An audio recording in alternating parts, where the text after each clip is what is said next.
our politicians not bowing down to the Fulani Caliphate, to the Sadiana of Sokoto today? Do you see it?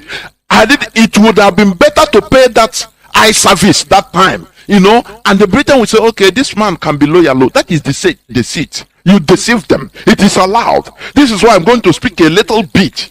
My brief presentation now. I'm going to talk about fighting for self-preservation as a people before the Chinas and Wuru and Co joins me. Because sometimes our wisdom, we're wise, we don't want to do this, we are too wise. Where is he landing us? Sometimes, people that do business, from time to time you take a stock where your wisdom is leading you. Where is he landing you? Where anything, all this, where is he landing us as a people? That is the thing. Somebody will post all those things at that early time. I think you will see how he is he's looking at the Queen of England. It doesn't even shake him with two hands. And I say that is arrant nonsense. Because that is where you have to play politics. People that they made it possible for you to even go to school in their land and learn their destiny. That's, I don't know whether people understand what I mean. Sometimes you have to play eye service at that early time, so that to deceive them. That is why we cry about Takia. This and that. All is allowed. I'm going to prove it to you today, just in my brief presentation, please. Sometimes we should be a little bit foolish. We allow foolishness. According to Bible, it says, agree for, sometimes you allow that foolishness to come up. If you are going to use it to obtain something good, now you pretend to be foolish. Not every time I'm wise. And we are scattered. We are unorganizable until our leader Mazi Nnamdi Kanu came into the scene. Let us pray. Hallowed be thy name. Naiha Ndiche, we call upon you, the God of our ancestors. This is the time in this hallowed platform in order to do the needful. The creator of the whole universe, behold our leader Mazi Nnamdi Kanu in the hands of our detractors, our enemies, arch enemies. We know that you sent him. Therefore, there is no way nothing or something will touch him. Into your hands I commit him. We pray, O God, and as we are acting for his release, unconditional release, it is your will and it will be so. Those that are trying to put problem in this IPOB, expose them and destroy them and their generations, because they have other ulterior motives. It is not this motive we have genuinely to come sacrificing our time, our money, everything we have in order to make sure that your kingdom is being restored. Destroy them that are in this struggle or are being used in order to foment problems, in order to make sure that people are deceived.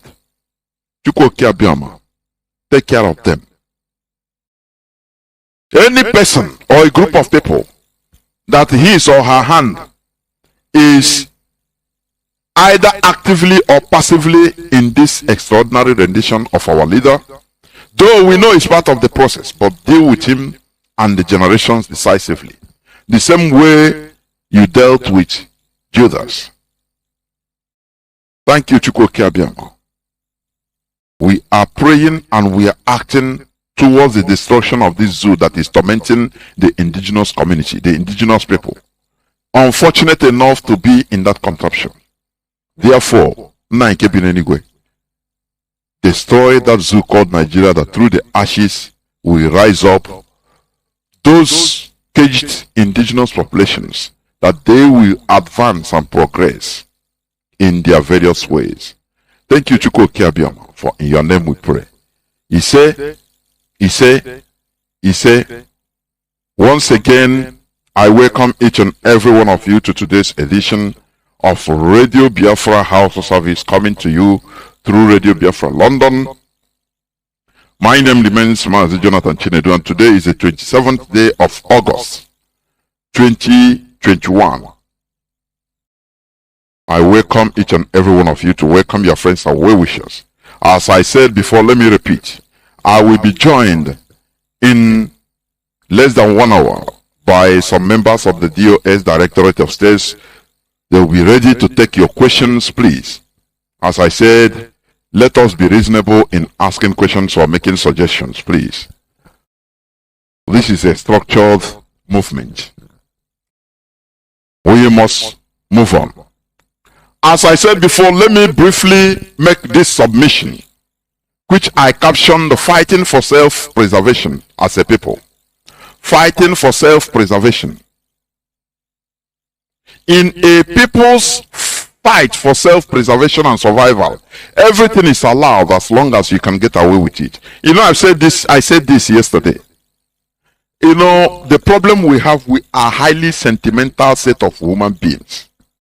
That is why we are distractible, because, you know, sentiments, anything can arouse your sentiment.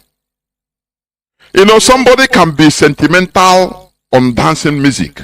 You know, once he hears music, oh, anywhere, even if he's in the midst of public, he will be shaking his head. He will start dancing. He will not know when he start. That is the sentiment. Even if he is in a serious business, serious conference, and he hears the sound of some music, he will start dancing. That is sentiment. It's distraction. Fighting for self-preservation is just like fighting for survival. It's a serious business. Everything is allowed. That is why this world is now structured in this world order. There are the developed countries, there are the haves, and there are the have-nots. I mean countries, not to individuals. Because they worked for it. Either their actions or inactions did it, or made them to be who they are today, as a country, as a people. As I say, in a people's fight for self-preservation and survival, everything is allowed as long as you can get away with it. You know, the condition is conditional. Everything is allowed as long as you can get away with it. That is the condition. It's just like, you know, the law today. You know, you can see a place, you know, that, okay, you cannot go more than 110 on the road.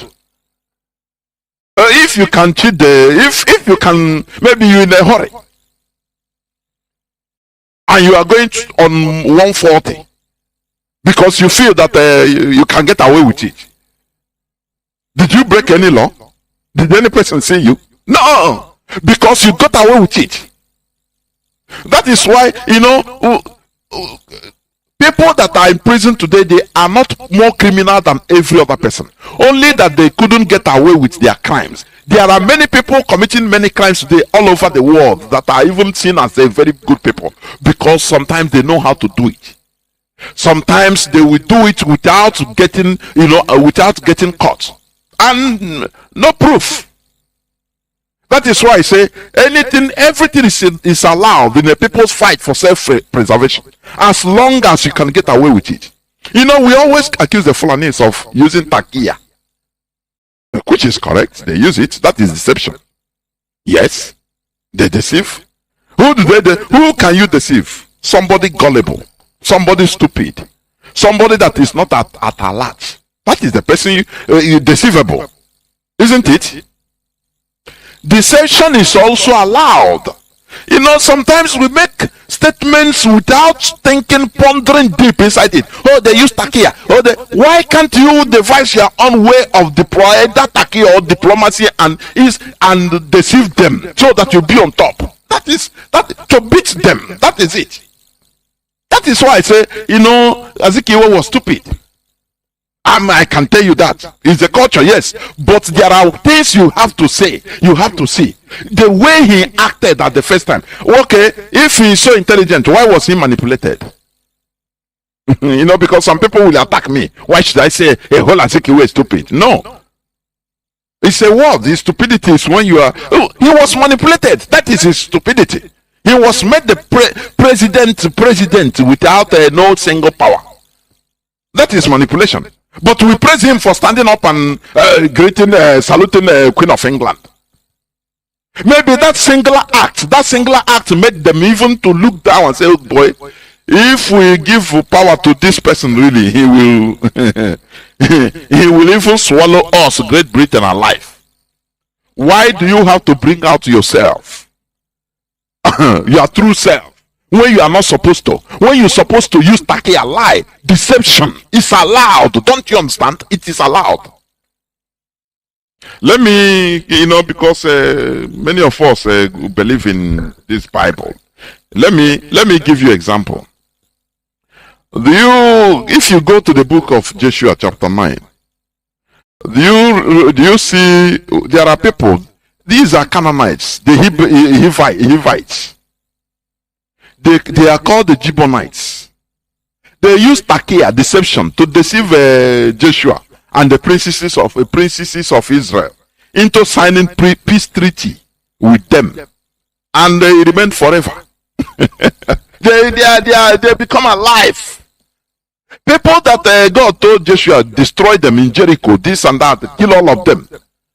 When these people saw that, oh boy, these people, they are very powerful, oh, their God is powerful, is killing, bulldozing anything in their presence. They say, okay. They gathered and say, please, what are we going to do? These people, they dressed up like people that came from very far place. With worn out shoes, everything, their breads have gone moldy. They put all this, whereas these are neighbors of people living in Jericho. But they pretend with their camel worn out, everything dry. They did it like that. That is takia. Don't you understand? That is takia. It's allowed. And then when they came to Joshua, they said, please, we are dying of hunger. They say, who are you? They say, we come from a very far place. Hey, you cannot even pronounce the name of the place we go. It's very far. Look, they opened their water pots, their food. Look at the food we carry hot when we are coming. Today, it has grown muko. Hey, the children of Israel even pity them. They pity them. Oh, people that are sentimental. Immediately they pity them. Oh boy, now wow. The princesses of Israel, they pity them. They say, okay, give them food, please. They say, please, we saw how your God is destroying your enemies, people that you are moving. Please, we want to sign a accord with you so that in case, anytime, we never can tell you, we are living very far. At the other end of the world we come from. But we never know. Maybe you can come there one day. Please sign with us and swear with your God that you will not touch us, that you will not do anything to us, that you will keep us. Joshua said, without even consulting the oracle, because of sentiment. Because sometimes sentiments can deceive. It can make you go wrong. Now we say, okay. They talk to the princess. They say, no, these people, they are genuine, please. No need of even consulting oracle. Give them food first. Sign. Only that they will be hewing woods and be a kind of our servant serving in the altar anytime we need them. We will not do them anything like that. And they signed it. Papa swear. They did the whole rituals. And the Gibeonites laugh. Now when Joshua went to Canaan and destroying everywhere, he saw that these people, he said, what we are here, our country is here. He said, what? Joshua and the priest, they said, what? The Israelites, the congregation said, let us kill all of them. What are you waiting? What are we waiting? Kill. Joshua said, no, we have been deceived. We cannot, if we venture touch these people, because we have sworn to protect them. They deceive us. It's too late. And the Gibeonites, they got away with it, and they survived it today. Otherwise, they would have been bulldozed like others. Do you see the use of takia?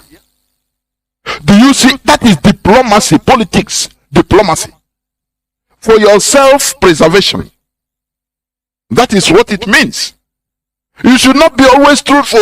Abraham lied when he went to Egypt. His wife was a very beautiful woman. He said, oh, they will kill me for his life. He just lied. Although somebody can say, yes, Sarah is related to him, but it doesn't present Sarah as his sister any other place. So let us not go even that way. Because if he was afraid of his life, that is why he lied. You understand? If not for the intervention of the angel of God. So that is Taki also. Another Taki I want to present to you is about, go to the same Bible, Genesis 34. You will see when Dinah, the only daughter of Jacob, Israel, was raped by the uncircumcised people of Canaan, the Canaanite, called Shechem. She was raped. And according to the culture, it shouldn't happen. So they were told and say, the man that raped him and slept with her, he said, oh, I love this young woman, please, you are strangers, yes, but let us marry together, let us this. The man started campaigning. And the children of Israel, they met together as people that are knowledgeable, intelligent people. They say, okay, they concluded. They said, we are going to use takia on these people. We are going to deceive them. We are going to agree and do as if everything is good. Oh, think about it. What about if it is us today? Just imagine. If it is us today as a people, and we do this meeting, how are we going to treat it? Somebody say, no, let us deceive these people. Some people will write, no. We don't need to lie. We have to tell them the truth. Anything that will cost, let it cost. We have to do this without. They will forget about politics.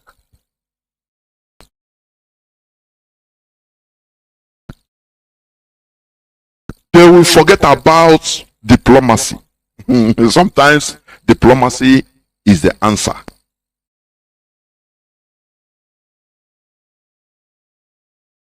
Do you understand what I'm saying?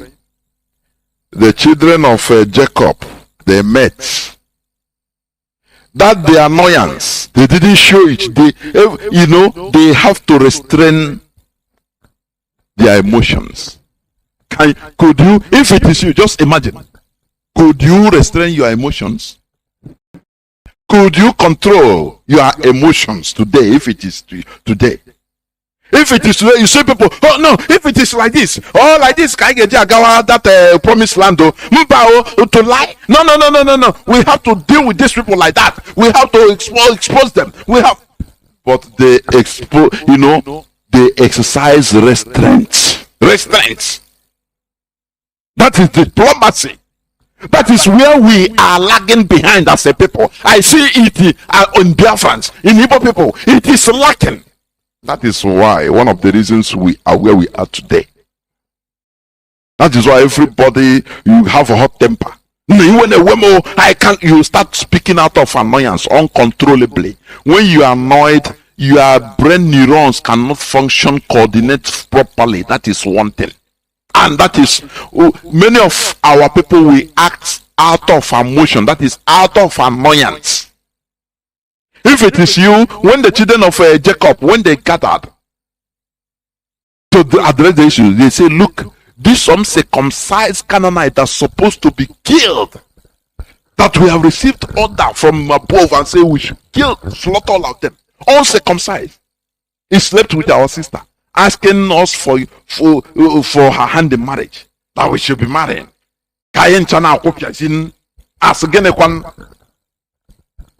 Intelligently they say, no, brethren, let us cool down. Let us cool down. Why let us cool down. We will deal with them. Let us cool down.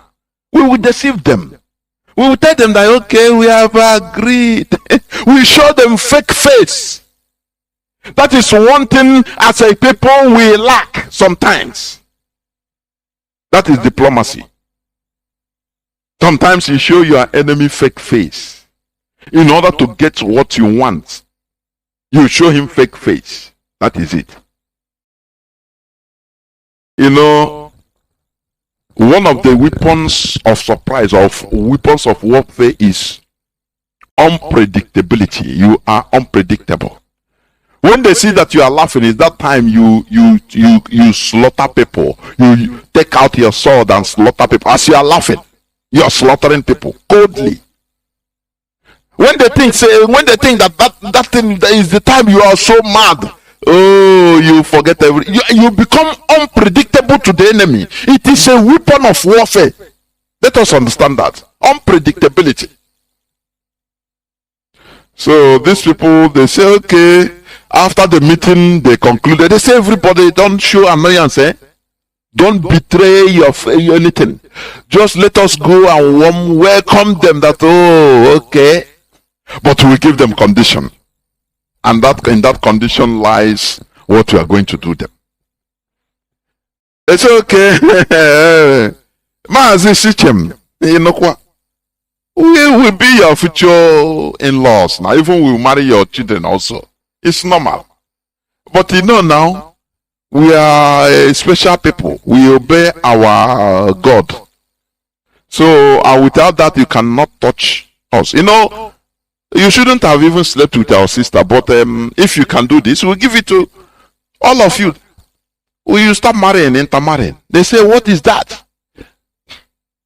They say, only small, just circumcise yourself. You are all males, you circumcise them. The same day. They say, the man sick him, you know, when once love wanted to carry you, you finish. That man is I think he's the son of the king, a princess. He campaigned that, let us also, what is circumcision? To cut your foreskin. It's even good. It's even good not to make a disease to enter your foreskin, your private part, as a man. So let us do it. And do you know one thing? One advantage we have with them? We can even inherit their cows. These people are rich. They have heads of cows. They are farmers. They are experts. We can interact and inherit from them. We learn from them. We benefit from them. And he painted that is the campaign. He campaigned to their people. And the people say, okay, if that's the case, no problem. Because they have fine, beautiful women. We have to marry them. And the sons of Jacob we are watching. They show them how to circumcise. They circumcise all the males. They gave all the males of the city circumcised the same day. And the Israelis said, this is the time. Our plan have worked. Our takia have worked. It has worked. Therefore, on the third day, when that circumcision becomes, no male can, the agony, the pain, when grown-up people do circumcision, grown-up people do circumcision. We don't even know when we are circumcised. On the 8th day, I was circumcised. Sometimes I ask my parents, I say, why are we circumcised? That time I said, why is it our tradition to circumcise exactly on the 8th day? None of them have is it Oyibo that brought it? Oyibo don't even circumcise. They say no, it's their tradition, it's our tradition. So it's like that we see it. It's even if baffles me, I start wondering. I say, but how come? This is our tradition of circumcision. Why not on the 7th day or on the 9th day or on the 15th day? But exactly that day they told us, God told Abraham, 8th day. It's our own tradition to circumcise on the 8th day. Me, myself speaking, I was circumcised on the 8th day. Every of us, male, we are circumcised, male circumcision. Exactly on the 8th day. On the 8th day. We call it. So, we don't even know the pain. Because we circumcise when we are babies. These people, they allow them, first they go. How is it? They say, okay, we are managing. The second day, the Jews asked them, how, but then now you are circumcision. They say, oh boy, we go enjoy it now. The third day, they look, they say, how far? They say, oh boy, this thing, they pain, I cannot stand. I cannot even stand. They go to this other family, oh boy, even many of them are asleep, they cannot even stand. They say, this is the time. All of them, they carried their sword and slaughtered all of them. Slaughtered all of them. What do you call that? Is it not takia? So that when the Fulani are using it on you, the only thing, stop crying, know that it is allowed. What is happening today is, forcing Fulani civilization on everybody, the indigenous people of in that quagmire called Nigeria. That is what is happening. So they use everything, both the sword, both money, both everything. Let me tell you what they do, because there is this fine line. I used to say it. When they say Nigeria is being Islamized, there is a fine line between this and the Fulani. They are using it to their advantage. Please listen attentively. My analysis. What the Fulani they are doing, like they attack NDA, they kill the only non-Muslim military soldiers. That thing will make other indigenous population that are Muslims, they will be applauding that Fulani. We are together in a place like in Borno. I mean, in Borno, yes, even in Jos, in Middle Belt areas, they will be targeting mostly non-Muslims. Listen. This is intelligence of the Fulani. It's their intelligence. This is how they behave. When they target the non-Muslims, they will get approval from Muslims of other ethnicities, indigenous populations also. Do you understand?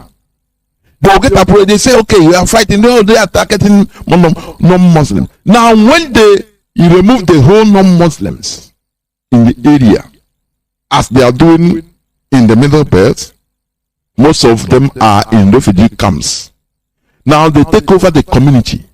Now the Muslims that supported them, even the brothers of those non-Muslims, that the same ethnicity that supported them, they will come. Oh, we are all Muslims. Fulani now we deal with them.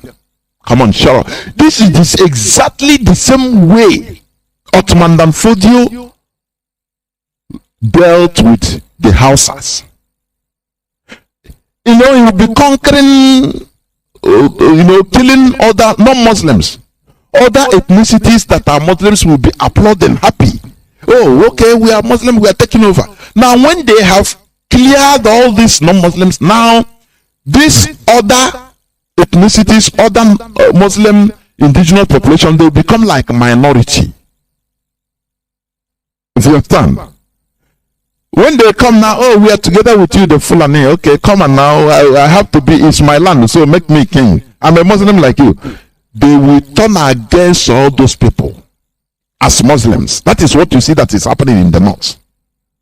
When they were doing riots, Mentasini, killing Christians and non-Muslims, the whole people gathered with them, with the Fulani, helping them and abetting them. Now, they clear those places of non-Muslims. Now, those people that are helping them now, the indigenous people, the Fulani will turn against them. They are Muslims, so now the Fulani will turn against them and started slaughtering them also.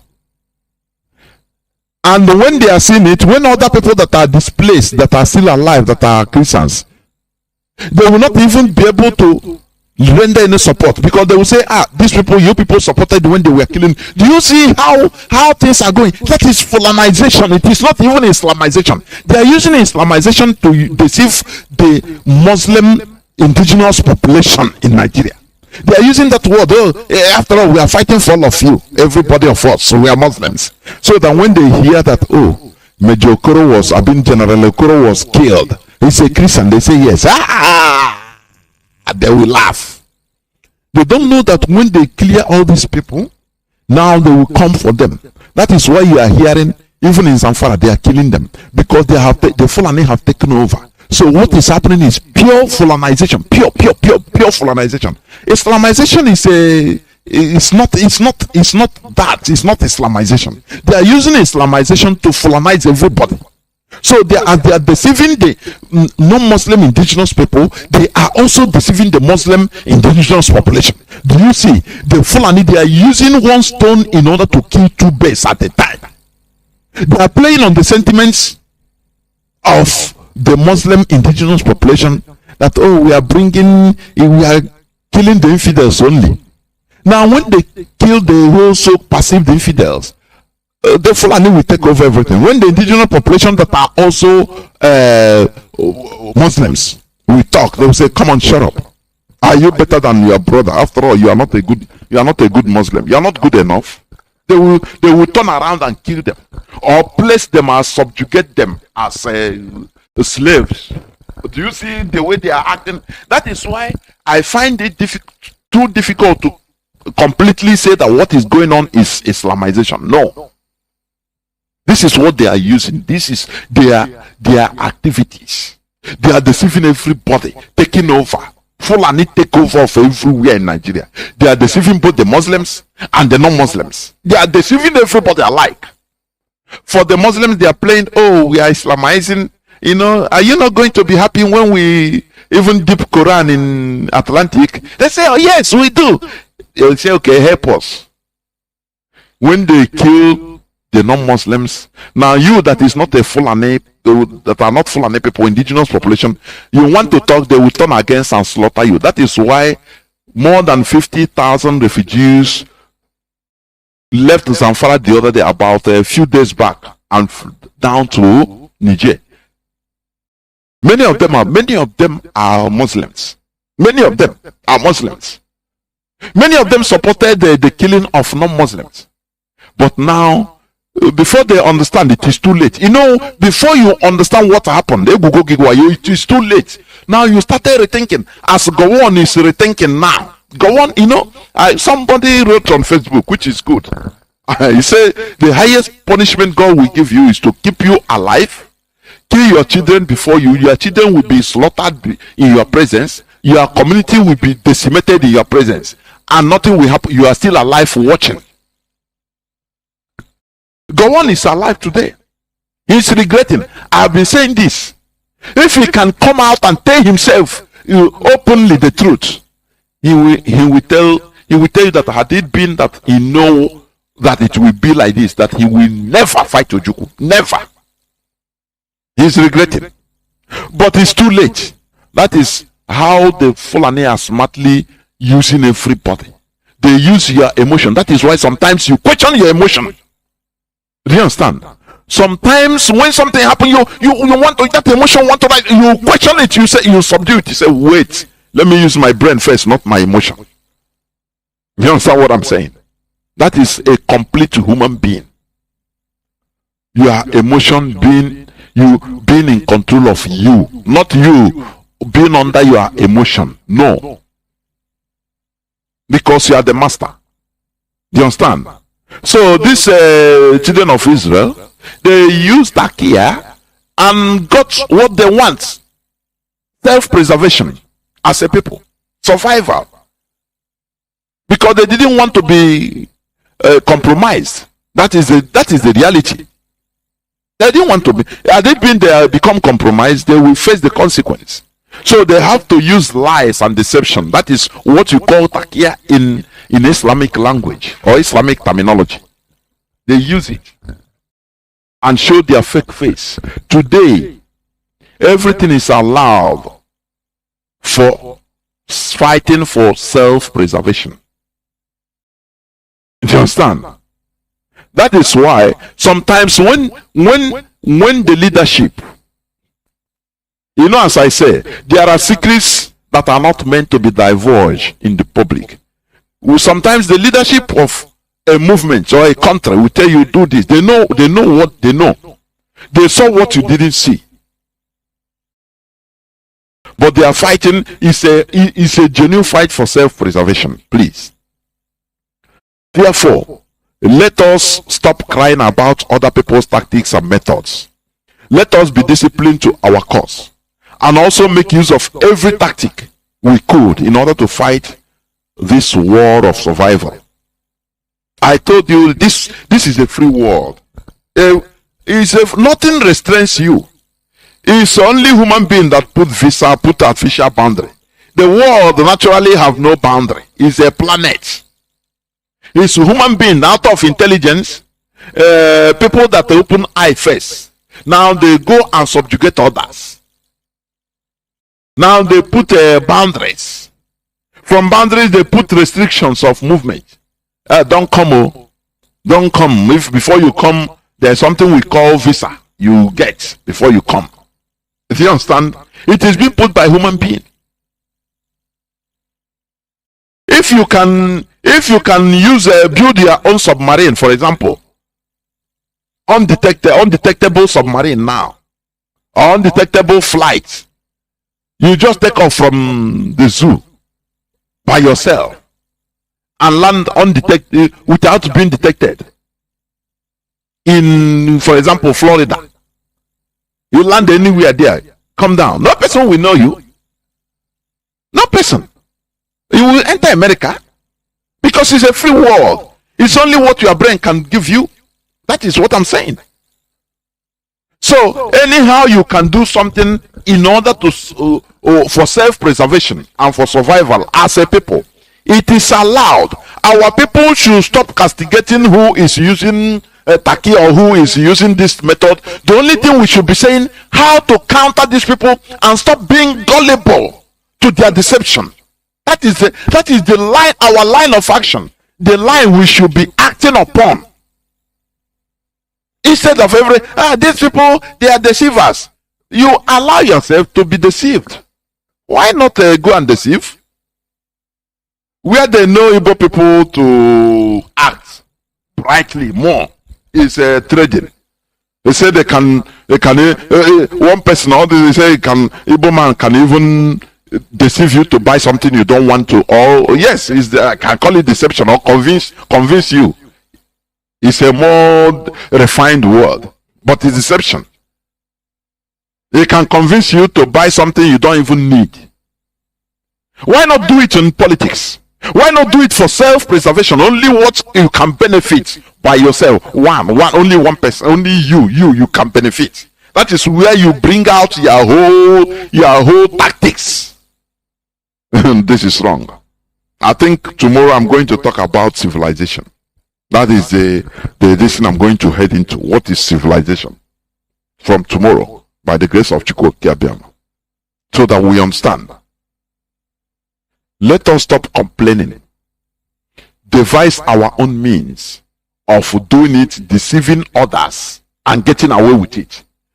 Not now, one thing I see now, everybody wants to be a leader. We are going to do this in the absence of our leader. Oh, it is me now in charge. Our people like to command. It's very absurd. This time around. But it's good sometimes things to happen. And you will start seeing things. Let us be civilized. Civilization is about organization. Once we are in a bunch, now we can deceive our enemies or detractors by giving him false face. Do you understand? That is our own takia. We do it and get away with it. Do you understand? So that not all the time you start complaining, oh, these people are attacking. I tell you, I admire the Fulani. Before we are deceived by referring to them as Hausa, Fulani, Bakumi, whereas we are the real people, Bakumi people. When you look at the chronology of things, how things work out or started and work out in Nigeria, You see that we don't know organization at all. We Biafrans. You know, when I call Igbos, it's Biafrans. I mean, Igbos. Everything was in our hands. Everything. It is the same Igbo man that want to scatter. Fighting his own brother. That is lack of organization. It's still playing out today. And how do you think that such type of people will progress as a people? These are people that are, once you are fighting yourself, you are prone to enemy destruction. Direct. All this, yeah. When you enter some forum, you regret. You say, so what our leader was doing, what we are doing here on Radio Biafra, is it working at all? Everybody is naked wire. No person talks to anybody. How do you this one? We say, okay, you want to speak English for me? Do you speak more English? Do you pay my ticket to where I am in America? Do you? Come on, what the words you hear? I say, you feel that you are in an animal kingdom. I'm telling you, no civility, nothing. Everybody wants to be irrelevant. This character is what made Agironsi to die miserable death. Out of people, he is being warned by Madiebo. Do you know that Madiebo is still alive? You know these people, we supposed to be even talking to them. Madiebo is still alive. Colonel Madiebo, as of that time, that fought gallantly. I think he was the chief of defense staff of Biafra till the end of the war. He told this guy, as a brother, Agironsi, I have an intel, correct one, that these people are planning bad, and you gonna plan bad to kill, slaughter us. You are number one. You know, Agironsi, the same Igbo character. Nah, nothing mega. Now, do you know, I try now yourself. Are you jealous of me because I'm now the president? I'm now the head of state. Are you jealous of me? He said, okay. No. This man had to leave Kaduna to come to Lagos, Dodam Barracks to meet Agironsi to tell him this. Instead of listening to the voice of reason, as many of our people used to behave. He's a character, a killer character. He feels that they have money. He feels that he has a contact with one Alhaji or the other. Now the world is always go. Now what in Mecca? Not in Mecca. Agironsi says, okay, wait tomorrow. Don't go today or tomorrow. Wait till tomorrow. The following day, call the conference with those people that are with Gowon and others, the other Northerners that are, he rounded himself up, that are planning to assassinate, kill him, and slaughter Igbo officials, Igbo military chiefs. He brought them in a conference. He called Madiebo, say, come and tell the whole public what you told me. As when you mind here now, sometimes he got all these things. Get adika whip with all these people now. Ora. There's nothing you can make me to defend. So if I have intelligence that my life or something that pertaining life, even if it's a lie, I will make sure that is where they are more smart than us. Even if it is a lie, I will make sure that I don't you listen to it with a pinch of salt. I will take precaution. Something as heavy as that. He called me. No, he made the mockery of Madiebo. Mockery. Now onye intelligent. Onye intelligent. In my office yesterday. Come and say it. And this one Madiebo was embarrassed. He said, Chinekeme. Orugo stupidity, orugo nkota. Na stupidity, orugo nkota. It was him endangering my own life even. Something I told my brother secret. Because someone confidence that nothing mega. The people that are planning this, he brought them inside everywhere. He feed them in the conference, or he said, come and speak to them. He said, Madiebo say, okay, I will do it. You are the head of state. I will do it. You explained everything. That there are people, the Northerners are planning to massacre us. And Gowon and Co. They saw that that Agirosi was so stupid and naive. They kept quiet. They laugh over it. Say,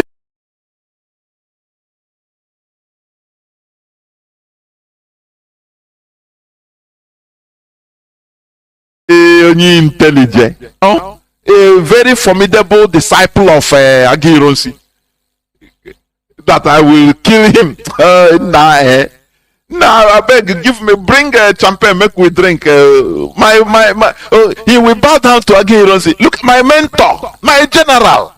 They say I will kill you. Now wow, this man, I beg, leave this thing now. Something we need to even marry about it. Is to make merry because this is funny. They laugh over. They made Agirosi even joke and laugh over it. The same way our people used to laugh over very serious and critical issues. They use it to drink nkwobi. I mean to eat nkwobi and drink palm wine. Before you know it, when he finished eating on the way, one Fulani military in military uniform will gun him down. His people will be shouting, "Hey, I don't know, say not like this, so by that time it's too late. Fulani, they will always plan, they will deal you the blow. That blow that after you have no way, you regret, you can't do nothing about it. You understand? The only solution is the prevention. Our leader have been talking. Prevention. Our leader went to the World Igbo Congress and told them, listen, I need guns and bullets. Do you understand? I need guns and bullets. 2015. They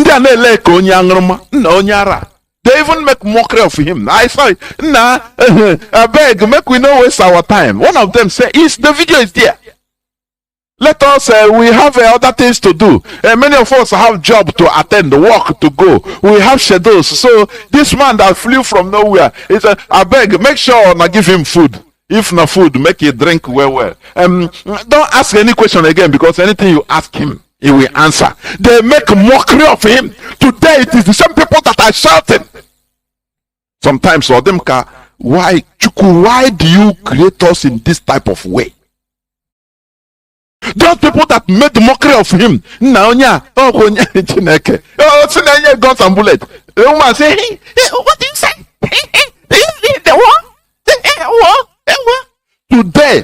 Today, these are the people that are shouting. These are the people that are shouting. Oh, my village under siege. I think some of them there maybe must have been killed by either directly by Fulani terrorists, kidnappers, or anyhow, or military or police. I'm telling you. Therefore, please, let us stop shouting and complaining. Make use of our superiority, also diplomacy, takia, or call it takia, call it deception, anything for national survival, self-preservation. It is allowed. Let us understand this and stop going through only by emotions. It is very bad.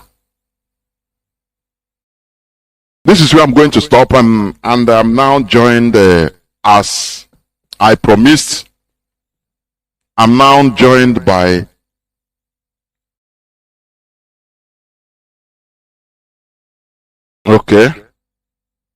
sorry, I lost. I will be joined by the members of DOS, as I said.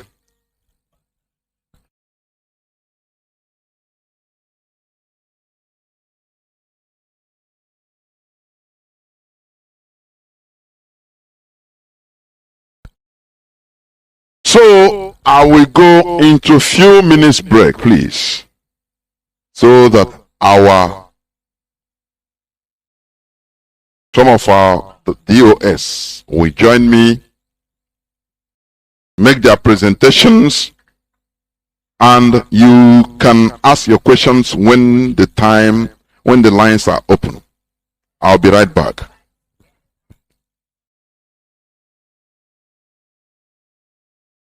He gets it now, sir. In my room, if making a joke of we're born for this thing. And then we know that the one report is with majority. If God be with us, who can be against us? Onye chukwa dem aso ewani atu ya onye chukwu okike kwuru so ewani atu ya Director Nnamdi Kanu chukwu abịa ma ọbụghị n'azụ Indigenous people of Biafra chukwu abịa ma so n'azụ I can hear the Lord saying, do not be afraid of your enemies. The Boko Haram you see today, you shall see them no more. Hausa Fulani jihadists, you shall see them no more. Says the Lord Almighty, I am with you. We must get to the promised land. The promised land is called Biafra, the land of rising sun. Obodo Chukwu gọziri agọzi, obodo Chukwu chọrọ mma, obodo Chukwu mere eze. Anyị tigbuo Hausa dị n'amarụ Chukwu, tigbuo ha zọgbuo ha tona ha. Ka anyị tigbuo Hausa dị n'amarụ Chukwu, tigbuo ha zọgbuo ha tona ha.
Welcome back. This is Radio Biafra House of Service coming to you through the auspices of Radio Biafra London. My name remains Mazi Nnamdi from Olu province of Biafra land. Our leader is the indefatigable Mazi Nnamdi Kanu, who is still in the hands of our enemies, but we are not begging our enemies. He must be released by fire, by force. This is an assurance. Therefore, today being the 27th day of August in the year of our Lord 2021, I am joined by some members of the DOS. Mazi Nnamdi is here with me, together with Mazi Abanyem. Mazi, can you hear me, please? Over to you. Can you hear me? Yeah, Mazi, good evening. Mazi Chinedu, good evening. Welcome I'm to the here program. with you. Thank you. Dear friends, good evening. My name is Mazi Nnamdi. Mazi Nnamdi is from Obingwa in Aba province, and I'm here this evening to have a small interaction with our radio host, Mazi Chinedu. And with me here is also my colleague. We do serve in the same Directorate of State for the Indigenous People of Biafra, Mazi Austin Aban. Thank you, Biafrans. This evening, I hope every one of you will be ready to throw your questions and listen attentively so that you will not be misled. There is no confusion in IPOB. There is no confusion in the Biafran struggle.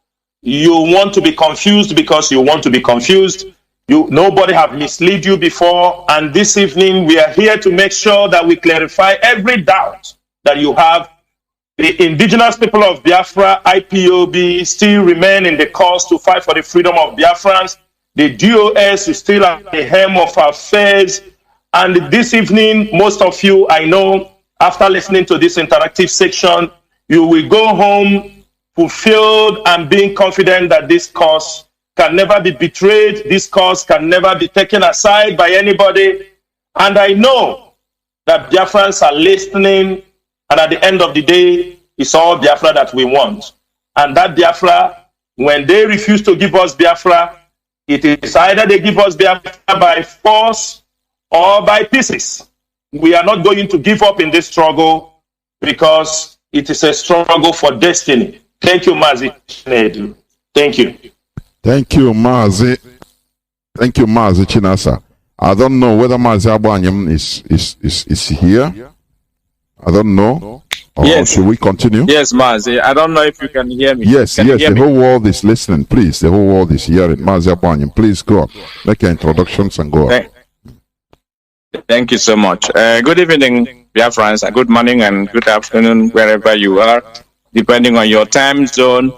My name is Mazi Nnamdi Kanu. I come from Amike Chukwu. Amike is in Olu province of Biafra land, and I serve the indigenous people of Biafra as a European representative and a member of the Directorate of State. It is always a pleasure to have the opportunity to come on air to interact with our Biafrans, because it is high time that we took it upon ourselves to make sure that everyone is carried along. The Biafra agitation struggle is a very spiritual one, which most of us have come to realize that is not something that is done by man alone. Without the hand of the Elohim in this struggle, we wouldn't have been where we are today. So we want to ensure, Biafrans, that we have remained philosophical consistency and ideological consistency in this struggle. And our modus operandi is remaining whiter and whiter and whiter. That's no. We have crossed the Rubicon. We are not going back anymore. Biafra is already here. It's just a matter of time. It will be very, very obvious to everyone that what we have been collectively pursuing is going to be achieved in no instant time.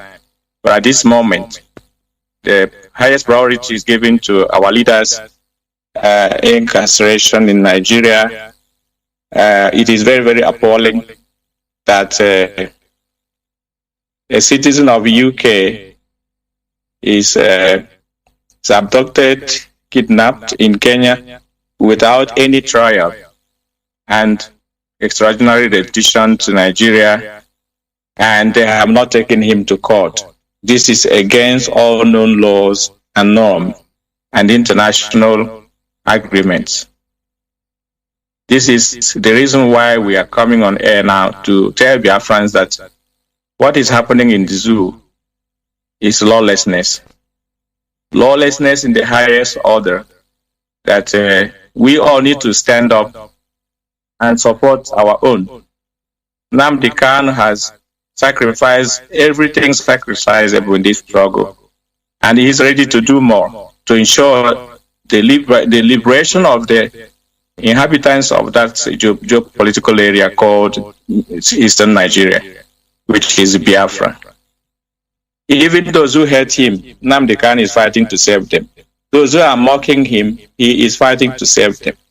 He is now suffering in the hands of the DSS and the so-called intellectuals and politicians in Biafra land are popping up their champion as if the person who is incarcerated is no other person than their own. who is fighting for them and their own children. The Directorate of State is here to tell Biafrans that we are unshakable. We are going to make sure that our leader is released, whether in peace or in pieces. Biafra must be restored. We have come to restore Biafra, and that's what we have come to do. No going back, no retreat, no surrender. We are standing by to take your questions. This is why we are here, to make sure that Biafrans, any questions you may have is clarified, is answered to your own satisfaction, that you go home knowing that we are here and we have remained truthful in everything that we are doing. Our leader is the one that set up this Directorate of State. In his wisdom, he selected people from all walks of life, from every part of Biafra land, and give them the authority to handle this struggle in his presence and in his absence. And now, we want to make sure that we live up to the expectation of our people and of our leader. Thank you so much. I am standing by. Thank you very much. Thank you very much, my people. Now, please, I want us, before I open my lines, there is something I want us to start by discussing. You know, at the beginning, Mazi Nnamdi, you made a statement. You say IPOB is not in any confusion, which is correct. But I want you to expatiate. I want you people, please, to expatiate on that, because many people are going on the insinuation that there is a confusion in IPOB. There is this, there is that. Is there any confusion in IPOB? Is there any power vacuum, please? Thank you, Mazi. Let me pick up that particular question to clarify you more. In IPOB, there is no power vacuum. In IPOB, there is no confusion. But there is something we have to know. The enemies, which is the Nigerian government, in collaboration with the Southeast politicians, the governors, somebody like Dave Umahi, who is on top of his game, you know, trying to show people that there is confusion in IPOB. But come to look at it, from the Directorate of State, it is intact, down to the coordinators in different countries, down to Biafra land, there is no confusion. But the people whom they have already paid, who are now coming out on the social media playing the game of division, confusion in IPOB, are the people spreading those false news. For example, we know that Radio Biafra is the mouthpiece for this struggle. And from time inception, the Nigerian government have tried all they can. They paid the Israeli company that was carrying this Radio Biafra to make sure they pull down Radio Biafra. They do, many times we see the Nigerian Broadcasting Company or corporation saying they have pulled down Radio Biafra, they have done this to Radio Biafra, they have done that. Sometimes they come and celebrate. If one of our stations is not working, they come and celebrate. So the Nigerian government and all the agents of the government, all their purpose is just, how do we pull down this Radio Biafra? That's number one. Now, they will do everything. They have done everything they can to make sure that they penetrate on Radio Biafra. When it doesn't work, what do you see? You see a backlash. People will come from all angles, forgetting that the Radio Biafra, the moment is being hijacked or false information are being displayed on that particular platform, that means the restoration for the Biafra struggle will be derailed. So you found many of them, everybody dragging. We could remember how, maybe it's not for the public, some information are classified. We know what we did and the leadership to make sure we grab back Radio Biafra when the former, the ex-deputy leader of IPOB, when he started his shenanigans on the radio. We tried our best. Imagine that all they are ranting now on social media, that they were ranting that on our radio. Where do you think we will be? But because the leadership is always looking ahead, spotting the potential dangers, that things that will derail this struggle. That is why we are guiding Radio Biafra with all our heart, because we know if anything goes wrong there, everything have destroyed. And our leader have always stated very, very clear, not now he's in detention, always, even now he's in detention, he has always made it that anything you did not hear on Radio Biafra, that thing does not exist in this struggle. Any truth, any information that does not emanate from Radio Biafra is all propaganda and all lies. That is why when we come on Radio Biafra, we thank all of you who has been anchoring this radio. Everybody have been doing his best. But for the fact it is the target for the Nigerian government, so they can play any kind of propaganda around those things that is happening on Radio Biafra. Reasons, because they know they are holding the leader of the indigenous people of Biafra in their own hand. Their next target is, how do we destroy? When they cannot penetrate, they go on a confusion. Then people talk about there is confusion or there is nothing. They talk about the DOS as if there is confusion. There is nothing like that. Everybody can bear with me. Biafrans are listening to me. That on 14th September, when the enemies attack, during the Operation Python dance, they attack our leader's home. What happened? Many people, even those who have not joined IPOB today, everybody said that our leader was killed in that operation. Everybody. For 1 year and 1 month, there were speculations. But I'm making it very clear to Biafrans that in that 1 year and 1 month, there were people who was also close to the leader, from the leadership, who knows that the leader was alive. That tiny voice, many people did not believe them, especially when somebody like Fani Kayode will come on the news and say that our leader is in the ship somewhere in the Atlantic Ocean and they are torturing him. People come with all kinds of theories. They try to put confusion in IPOB. The YouTubers start to make horrible stories that are like moon tales. But in this period, 1 year and 1 month, some people know that the leader was alive. They know he was recuperating, and until he gets to that Israel, everybody saw him and everybody was applauded. There were people who knew. They couldn't allow all this confusion to derail. Everybody, if you ask, I was in a place, people said he has been killed. I was, even in my presence, some people were talking like, that guy has been killed, forget about him, and you people move on. But at the end of the day, they couldn't put that confusion. They couldn't.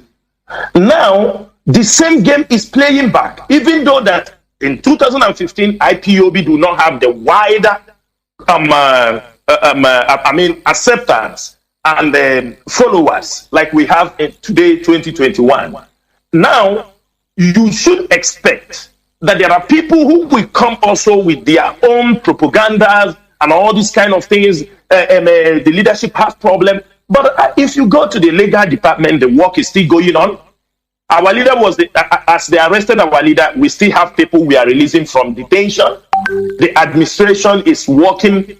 Then the legal, the finance, there may be challenges. If people come, because we are human beings, there are people who their ideology is not as strong as others.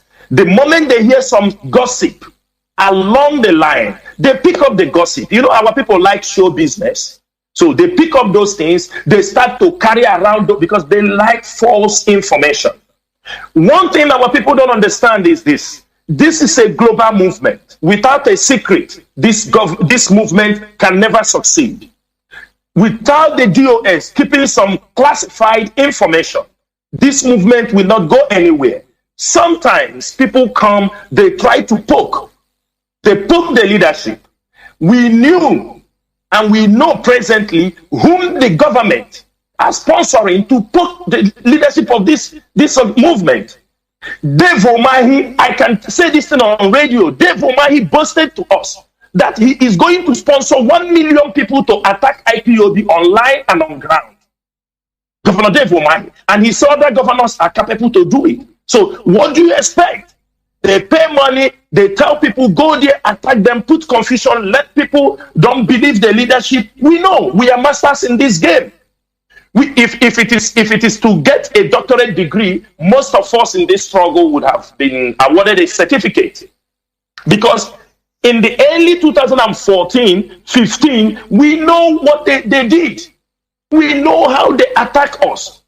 Even some people in IPOB today who have become part of IPOB, where I know some of them who castigated this struggle, try to put confusion knowingly or unknowingly, and at the end of the day, when we come out on top, they said, you understand me? They think sometimes it is a miracle, but it's because God has given some people the grace, has given some people the knowledge, He has given some people an extra shock observer to be able to withstand all these things.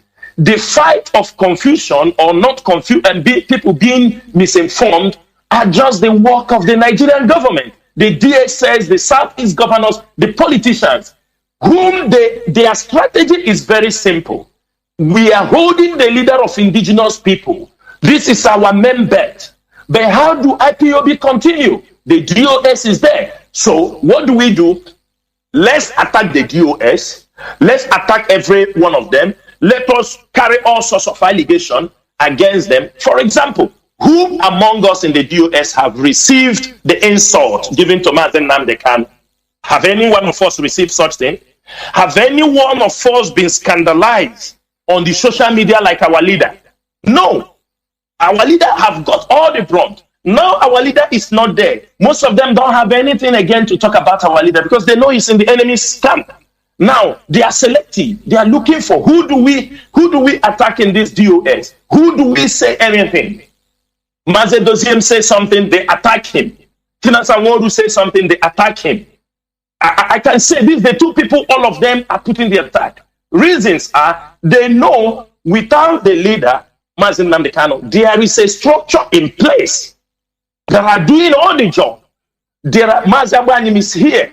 Mazi Nachi is in South America. We have the finance. Even all the things you're hearing, people are creating bogus stories. For example, they attack Mazi Chike Doziem. They attack Chinasa Nworu. They attack Chukwudi Ofoma. If anything happens in IPOB, internal, they attack him. They attack any from every side. They ask them to do this attack. It looks like there is confusion.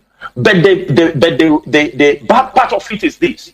Some of them who do these things, some people who call themselves, I think they are not strongly deep-rooted in IPOB, they follow them. They start to nurse this fear. Oh, they say like this. But those who know who Chinasa Nworu is, those who know who Mazi Doziem is, those who know who Chukwudi Ofoma is, you can talk anything. This is a journey of destiny. It's not a journey because I want to come here to do something or want you to know me. It's a journey of destiny. If you want to believe, you believe. But one thing is this. Mazi Nnamdi Kanu have built a structure that can stand the test of time. No matter any confusion, no matter any attack, both from the media, both on ground. Thank God by now we already have ESN on ground.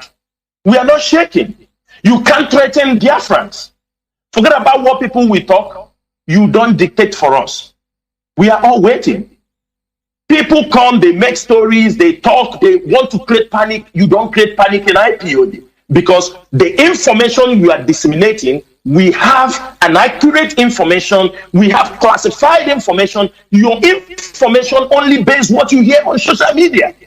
You do not have any other source of information apart you go on social media, you listen to YouTubers, you listen gossip, then you use it to equate the leadership of IPOB. So, Mazi, in terms of confusion, there is no confusion in IPOB. IPOB, within this period that happened, we know how we control we understand the feelings, the fears, and the leadership. The continental reps has been given to speak to the countries they are in charge of. They're being informed. both in Biafra land. But if you want to create the panic, put one thing in your mind. After you create all the panic, after the little money they have paid you to dance around on social media, the end will justify the means. And at that particular time, we have spotted you. We are not in democracy. Liberation movement is not democracy. That time, we have spotted you. We know who you are. We know what you can do when the leader is not there. If you have an attitude that because the leader is not there, you have to set the movement on fire, you are going to fail. And at the end of the day, all you have caused will be looking to you in your faces. For that reason, Mazi, I am going to stop here because I have my colleague also with me in this program, which Mazi Abanyem, so that he can be able to give his own contribution over what I have said. But so far, I will stop here and give room for him to speak. Thank you, Mazi. Thank you, Mazi Abanyem. I think do you have something to add on it, please? You can go on. Yeah, thank you, Maz. Maz, thank you so much. You have you said it all already. You have just touched every aspect of the struggle where they are trying to dismantle. I said it time without number that the IPOB has a structure that is impregnable. People will try to to come in to destroy, but the foundation is rock solid. We have come to restore Biafra, and Biafra will be restored. The Directorate of State is their target because it was the radio failed woefully. Now attacking the Directorate of State because they knew that the Directorate of State is the backbone of the struggle in the absence of our leader. They are coming with all manner of gossip and accusation and allegation against DOS, but doesn't hold water. So in the end, it's very, very certain they are going to fail. This is the Directorate of State that have been working assiduously in this struggle. We have been silent. Everybody is minding their own jurisdiction, doing the needful, working behind the scene to make sure that this struggle is being propelled. Because when our leader is here, he delegates duties to us, and we do them to his own satisfaction. We're carrying out our duties into his own satisfaction. And most Biafrans are not privy to what is happening behind the scene. The DOS is running this struggle from day to day in every continent of the world. If we have been doing this for more than 10 years, why now? Why should we now fail? Why should we now compromise when our leader is incarcerated? This is not the first time we're having challenges in this struggle. We have overcome many challenges in the past, and the same way, this one will be a history very soon. Because, like I said already, what we are doing is more spiritual than physical, and only those that are spiritually inclined will understand where we are going and what we are doing. But our ideological and philosophical consistency in this struggle remains the same. Unless Biafra is restored, our job is not done.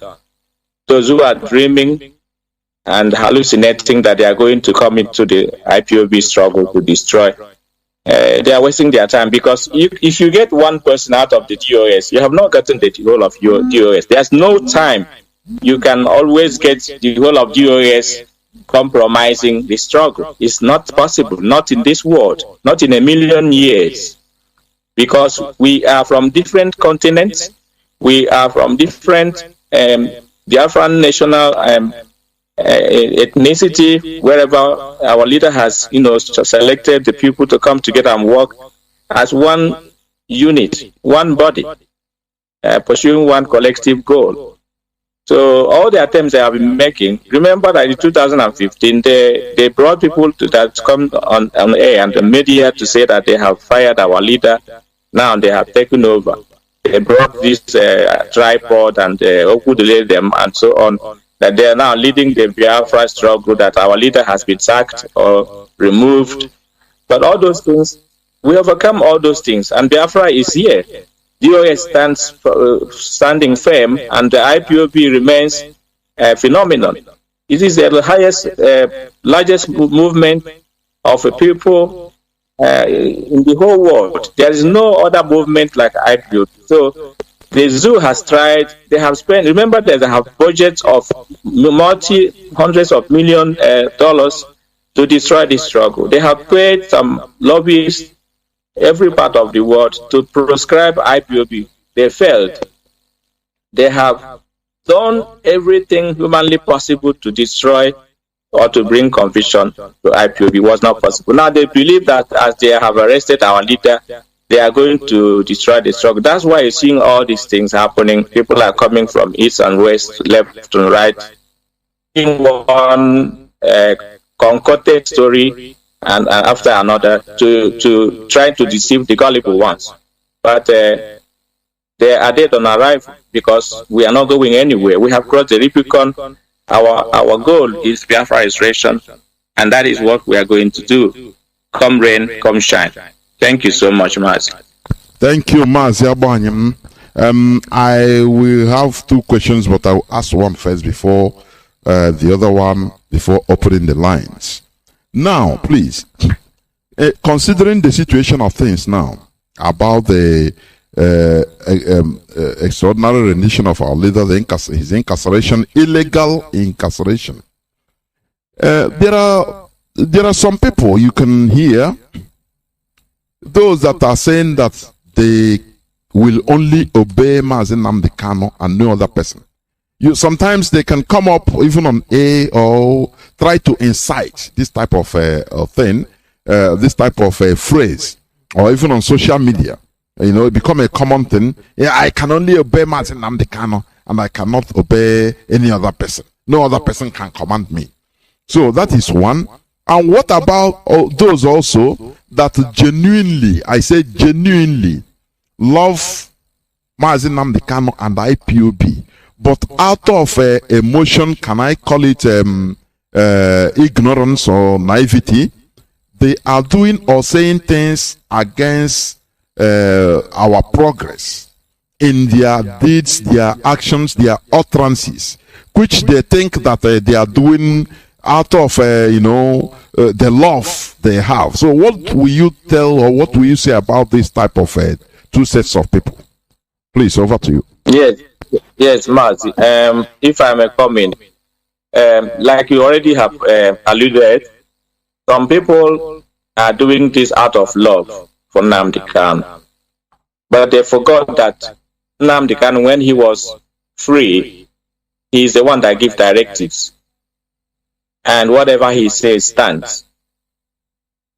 So if you love Nnamdi Kanu, you want to obey him, you want to follow him, and then you are disobeying the Directorate of State or any principal officer in this IPOB struggle, then you are making a great mistake, because the Directorate of State is synonymous to Nnamdi Kanu. He said in many occasions that in every country it has a national coordinator. That person represents him. So if you disobey your national coordinator, if you castigate him, you are castigating Nnamdi Kanu. There's no two ways about it. So the Directorate of State are here representing Nnamdi Kanu. Whatever we are doing is a blueprint he has laid down for us. So if I already have interacted with many people who are writing me or sending me things in that line of argument. If you think we have any leadership problem or leadership vacuum, then you know that you are indirectly or indirectly accusing Nnamdi Kanu of incompetence. Because whatever we are doing in this IPOB, in this Directorate of State, is what Nnamdi Kanu has directed.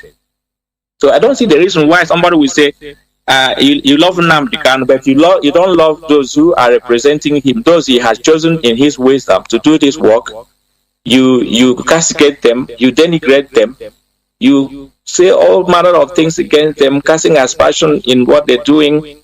Men of honor and dignity, women of noble character, who have come together for the sake of selfless service for our nation Biafra. Don't we have other things to do instead of coming here every time to talk about Biafra? Most of us are very busy. Most of us are professionals. We have families, we have paid employment, but IPOB remains a phenomenon. It remains the highest goal we set for ourselves. I've said it many times in Europe here during our meetings and rallies that the restoration of Biafra is the highest thing any of us can achieve in this life.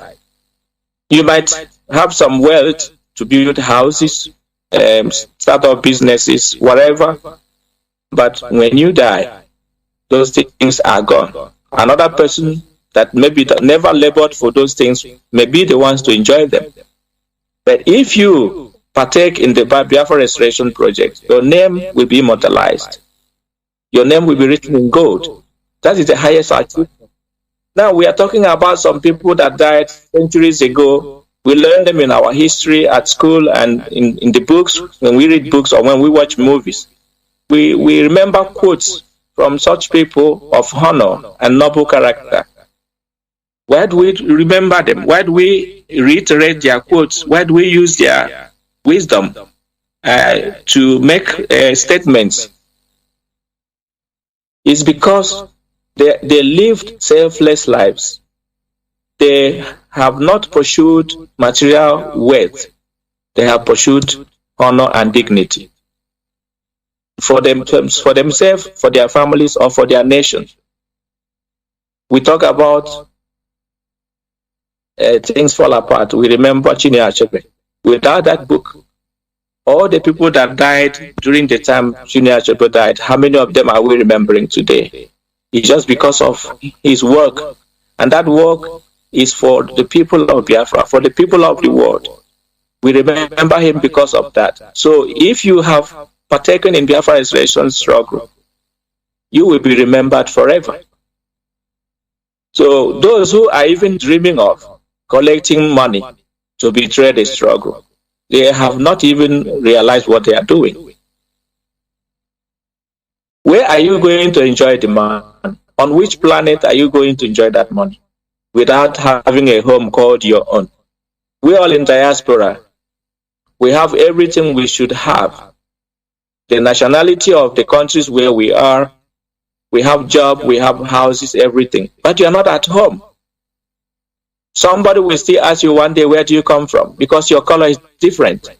Where do you come from? That reminds you that you are not, even if you are a citizen, but you are still not an indigenous to this place. You are not indigenous to this place. And that reminds you that one day you need to go home. All the children we have in abroad, there are more than 5 million children in the diaspora of Biafran descent. If Biafra is not restored, those children are not yours. Because wherever you grow up, the environment that shapes your character is where you belong. We all are craving and hungry to go home because that is where we were born, that's where we grew up. And those childhood memories are the things that are pulling us back. Go back and remember the old times that we were young. If your children grow up in the Western world and get old, where is he going to remember? Is he going to remembering a place he has never been, or the place where he grew up? So when he remembered the place he grew up, then he's in the Western world. And when he got married, like Nnamdi Kanu has said many times, when your child gets married to a foreigner in a diaspora, then you are finished, because there's no time that child will go back home and settle down and represent you according to our culture. So it is very, very important that we bear in mind that those who are trying to denigrate what we are doing, casting aspersion in everything that our DOS is doing, they are here to to face a surprise, because we are not going anywhere. We have some mindset. Make sure that this struggle is brought to the conclusive end, where Chukwu Okabama will be honored in the land of Biafra now and forevermore. That is our goal. Thank you, Mazi. Mazi Nnamdi, I don't know if you have anything to add. Yes. Mazi, please, before you continue, let me announce here, because many people are calling. Please, Biafrans all over the world, stop calling. This is not the time to call. Listen first. Some people are impatient, and this is why we are talking about emotion. Hold your emotion until I will announce the number officially and it will be opened. Please stop calling. You are disturbing the lines, please. Thank you. Mazi, please go on. Mazi Chinasa. Yeah, Mazi Jonathan.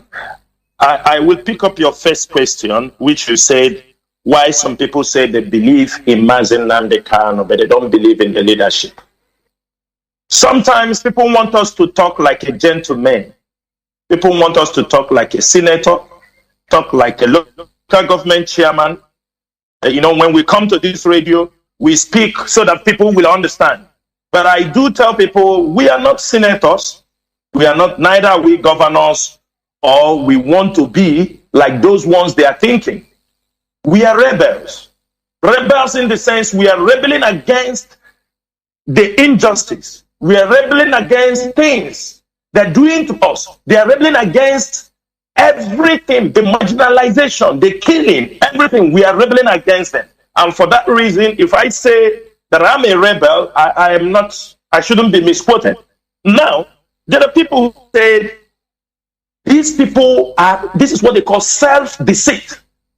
And they don't last long in anywhere. Let me tell you something. Anyone who will see the level, the movement of this struggle in over 120 countries or more, you said it's only Mazi Nnamdi Kanu can tell me what he tell me, and I agree. You are stupid. I will say it on this platform because you are deceiving yourself. Reasons are only Mazi Nnamdi Kanu, but you communicate to other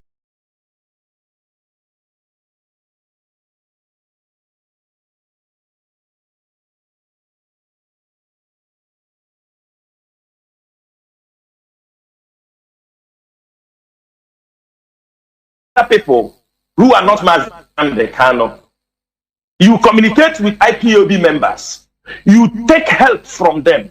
You understanding me? Some of them do anything, not Mazi Nnamdi Kanu doing it. This is the love that this family have brought to people. Then in within yourself, you say no, but you can take things from other people on behalf that you're a member of IPOB. But it's not only Mazi Nnamdi Kanu I can listen to. Mazi, what do you call that? What will you say that it is? When Mazi Nnamdi Kanu is not there, you run to the IPOB family to do things with them, to bring yourself so close.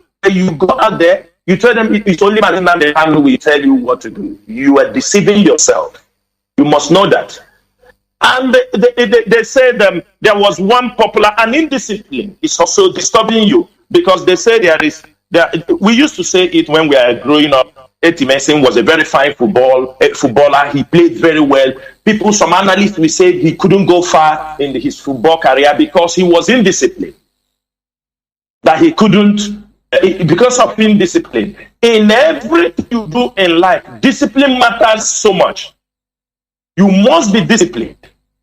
And why we ask everybody to make sure you align yourself with IPOB, reasons are, for example, in IPOB, when you align yourself with the IPOB family, you are protected. You are highly protected.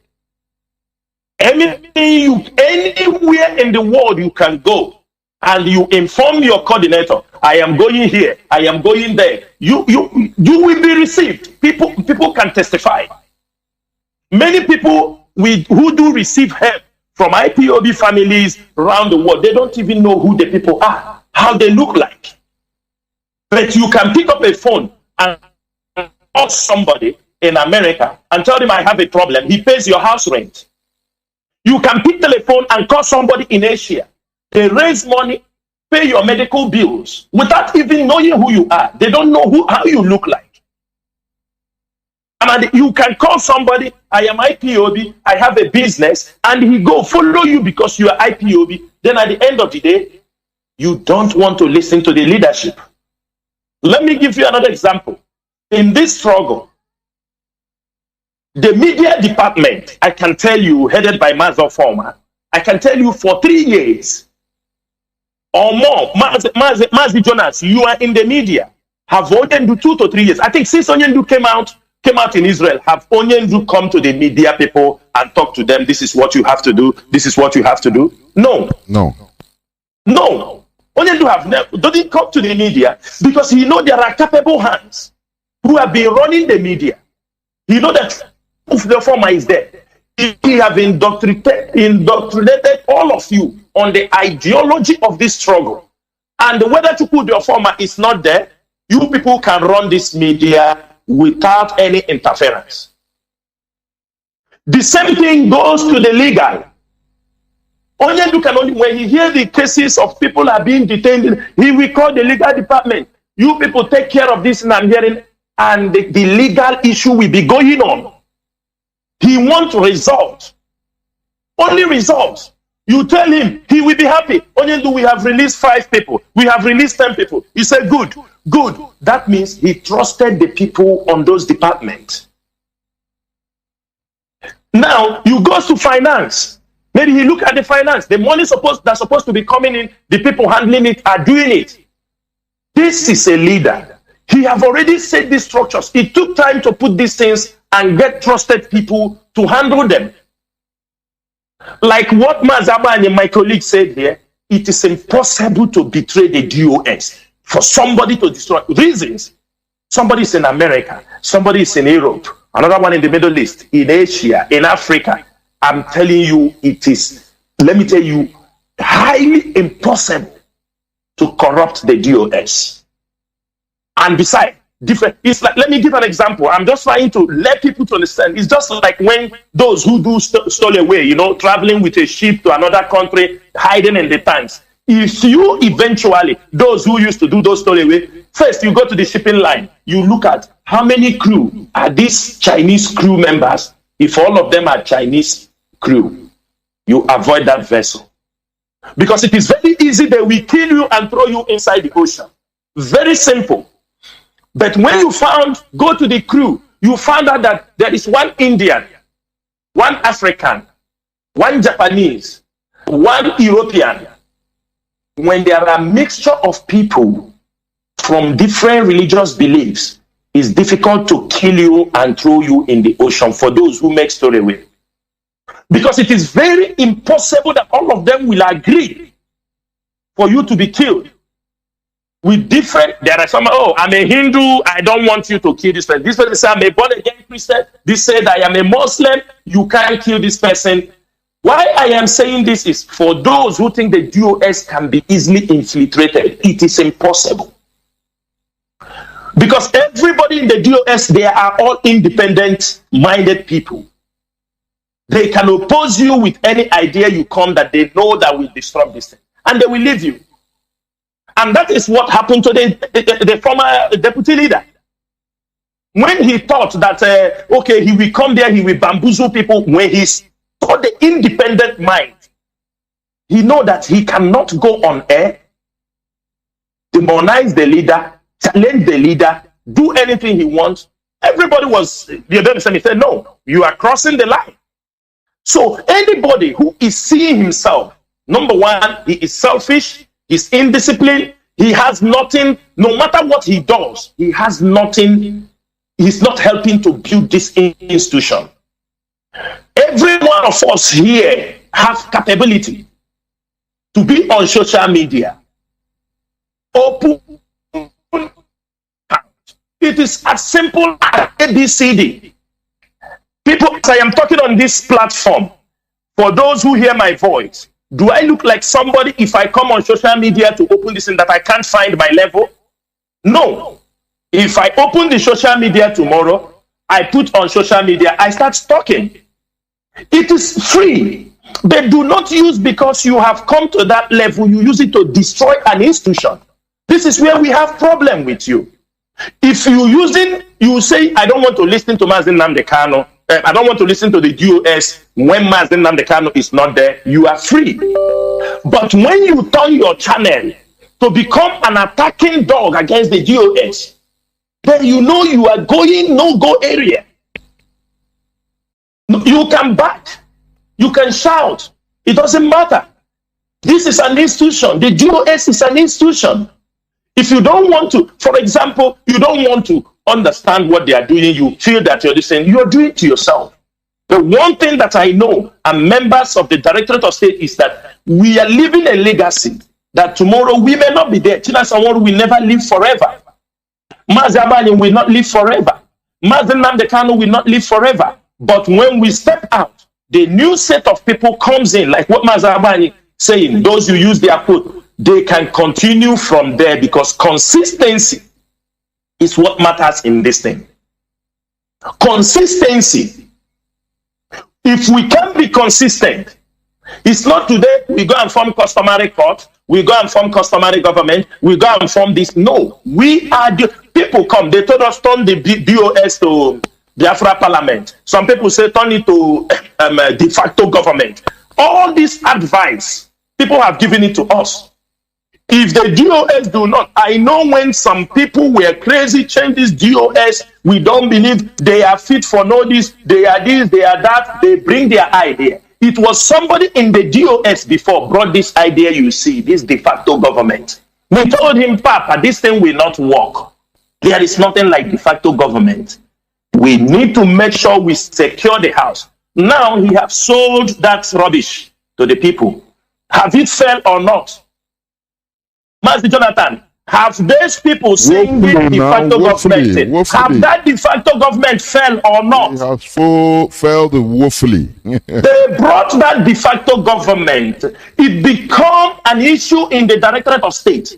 Our leader looked at it. He told them it is not time. Most of us objected. We don't have to call this DOS de facto government in exile. The time have not reached. They got agitated, they got angry because they think they are more wiser than Google. They went and they formed. Finally, they whether he sold that de facto government as whether it was a business venture or what, I can't understand. When they sold it, everybody was there when they launched the government, de facto government. How far? How far have they gone? Where have they gone? But we remain in the Directorate of State. That name will remain. It will ring bell in the hearts of our children. Because consistency is what only can get us to where we are going. Let me go to the second question you asked about those doing Biafra. Sorry. They are not IPOB. They are not this thing. I will tell you. Everybody is welcome in this movement. Nobody is being there is nothing like segregation or say no, but we are making something very clear. There are many groups fighting for Biafra. We cannot deny that fact. There are many groups fighting for Biafra. Some people call themselves Bilie.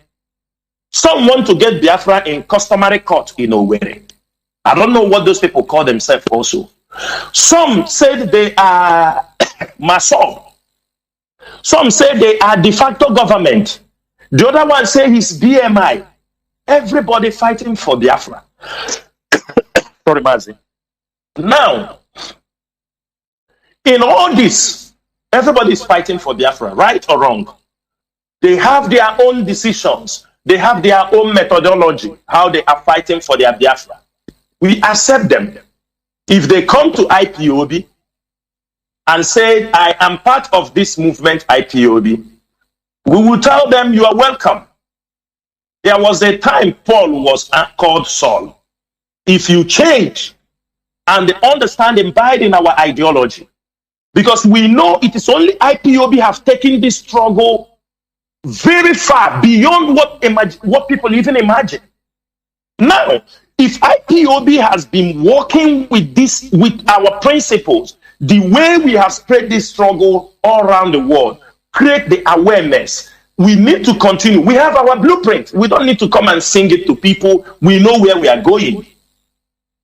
Now, if on the way we are doing these things, somebody now want to use the name of Biafra That because we are Biafrans, we can say, no, we are all Biafrans. But there must be somebody who will lead this thing, who is getting it to the higher level.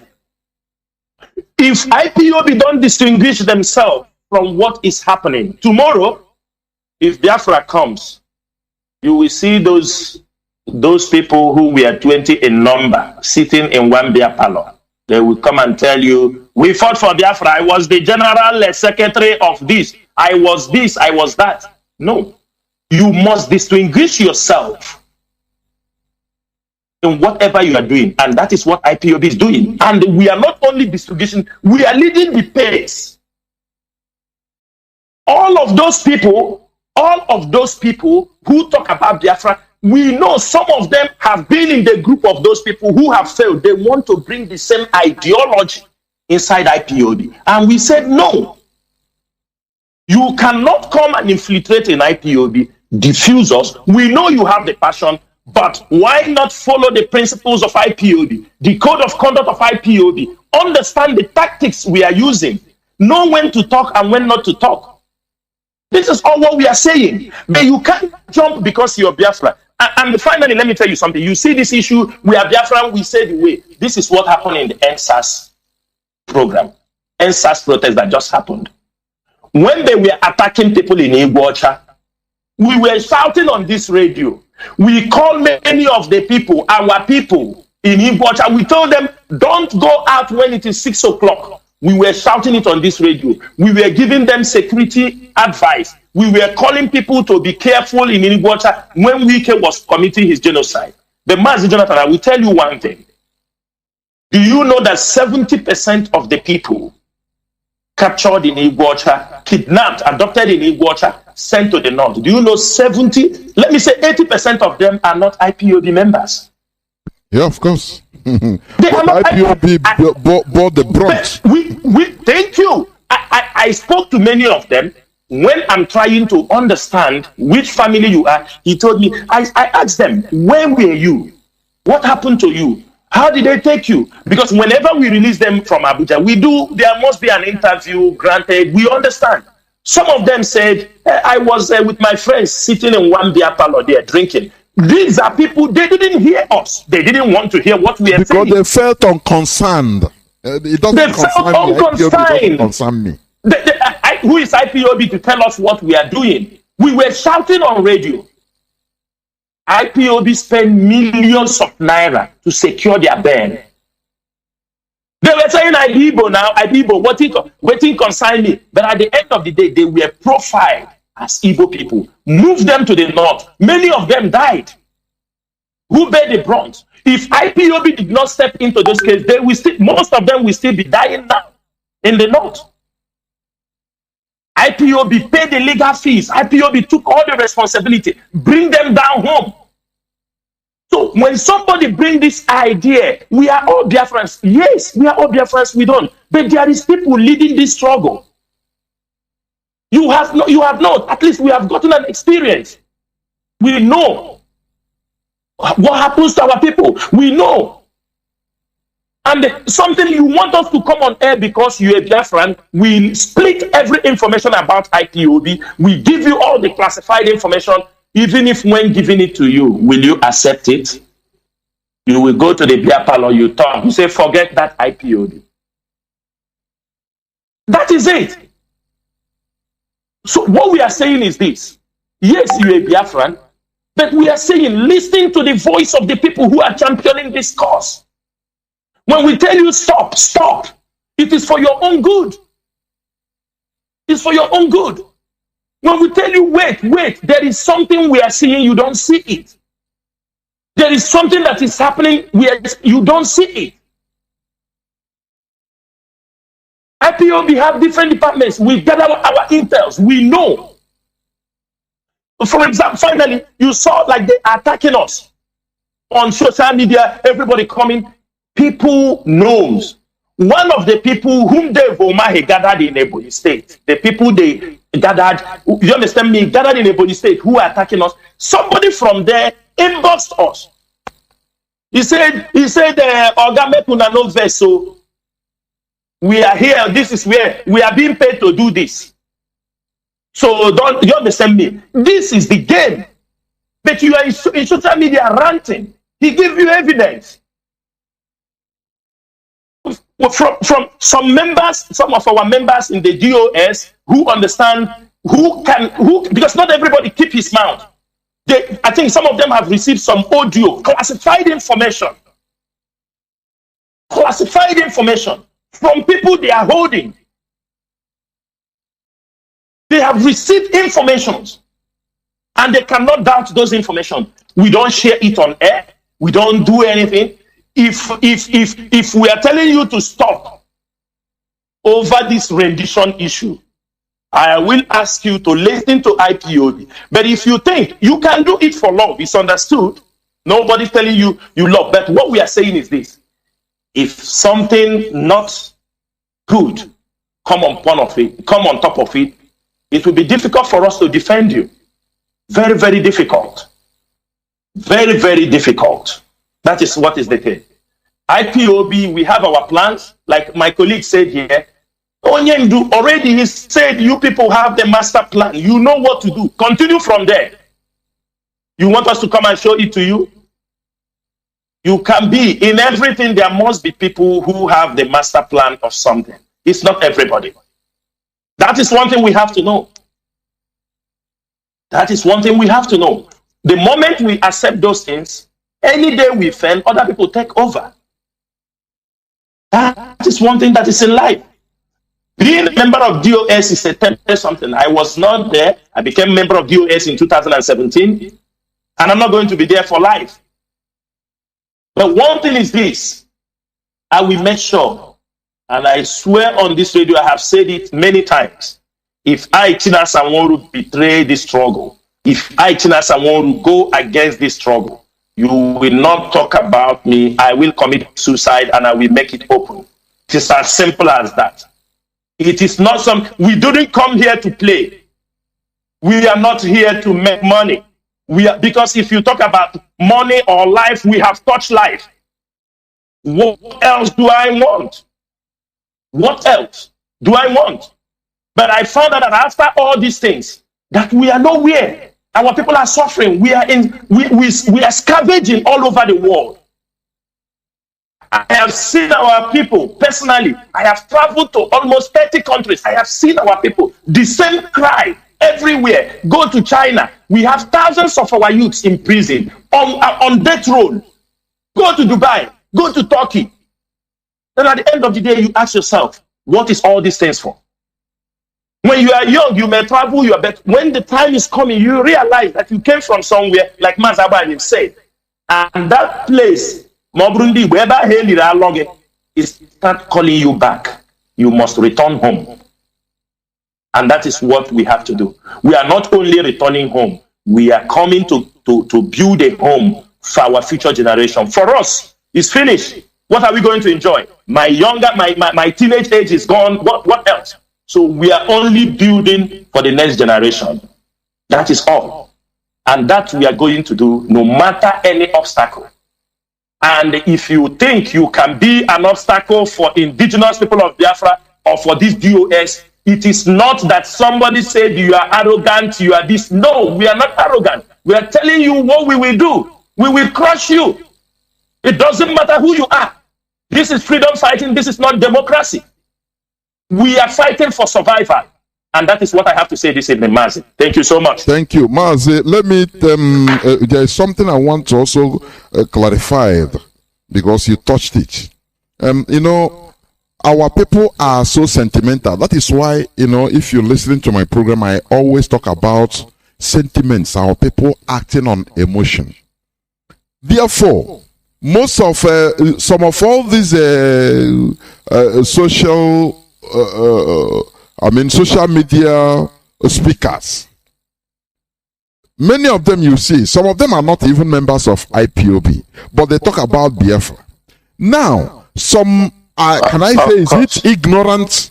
Some ignorant people will be, as far as the person is talking about IPOB, about Biafra, which is good. But they want, they cannot see the difference that, look, IPOB is a movement with structure. We have our modus operandi. Some of all these people, they are subtle. They will be riding at the back of IPOB. Once they are talking, you think that they are IPOB members and now people will equate them. Now, let this person now do something. Or, why not to do what? The person will now use it, maybe be given a kind of command. And some, some ignorant people, they will be seeing it as it is something normal, without knowing that IPOB, no matter you should do something of your own about Biafra, as you said, there is no problem about it. But don't come to interfere in our modus operandi as a movement. This is an organized movement. Please, Mazi, can you shed just in few minutes, shed more clarity on it? Because this is very important. Yeah, Maz, let me clarify that particular point. Most of these people who come on air, who come making social media, do you know who recommended most of them? There was a reason why some of them only do, but I'm not going to say it on air. Most of them who are speaking on social media today, I know how Onyendu recommended them. I know when we decided, Onyendu, we don't respond to anybody, because there were too many people, even this one that died this Edo guy that died who was attacking our leader. When we found out most of them who were talking, coming on social media talking, we tell our leader, you won't respond to anybody. Let's promote people who are like them. So that was how they were recommended. But we are really, you understanding me? Now they have grown wings. Some of them have grown wings. But they don't know that people said, okay, this person is doing well, this person is doing well, this person is doing well. Let's just use them, promote them, so that when you are not even online, they can be doing some job. But people don't know. And you see some of them now talking, they don't even know what is happening. But brother, there is no smoke without fire. Onyendu did not wake up like this and go to recommend people. No, there was a job done on the ground. There were research did on the ground. How do we counter all these stupid people coming on this thing talking? You can't respond to them. We said, let's get these people because they are talking about Biafra. One thing they fail to understand, you can talk about Biafra just on social media. If you don't belong to the people who are championing this, you at the end of the day. And finally, some of them, their mind is little. If you really want to follow this struggle, the Biafra struggle, you understand that IPOB is doing a very great job. But you found it difficult to leave your tiny stuff you think you have built for yourself. For example, it's a big opportunity to broadcast on BTV because it's going to grow on Radio Biafra. Because you feel that you're on small social media, Facebook, talking. Let me not use that word before they say I'm arrogant. Then we're telling you no, do it this way because we are your mirror. We see what you are doing. We tell you no, go this way. Now you say no, I won't do it. But you say you love Nnamdi Kanu and you're following him, and you won't even take a simple instruction from the instruction. That is why I call them Chichi Dodo. They are Chichi Dodo. Those birds, they don't like to eat shit, but they go inside the shit, they pick up the maggots. That is all I have to say, Mazi. Thank you so much. Thank you. Mazi Abanyam, do you have anything to say or do I continue? Do you have anything to say, please?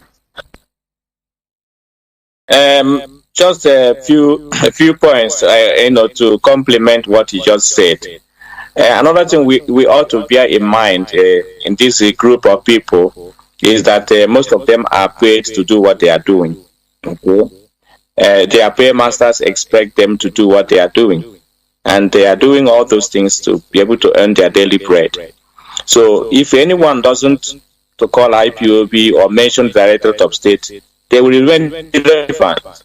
So they are coming out calling IPOB, criticizing Nnamdi Kanu, passing aspersion to DOS in order to get popular, in order to become relevant to the public. Because this happened at the beginning of this struggle. Our leaders said they are going to talk about us.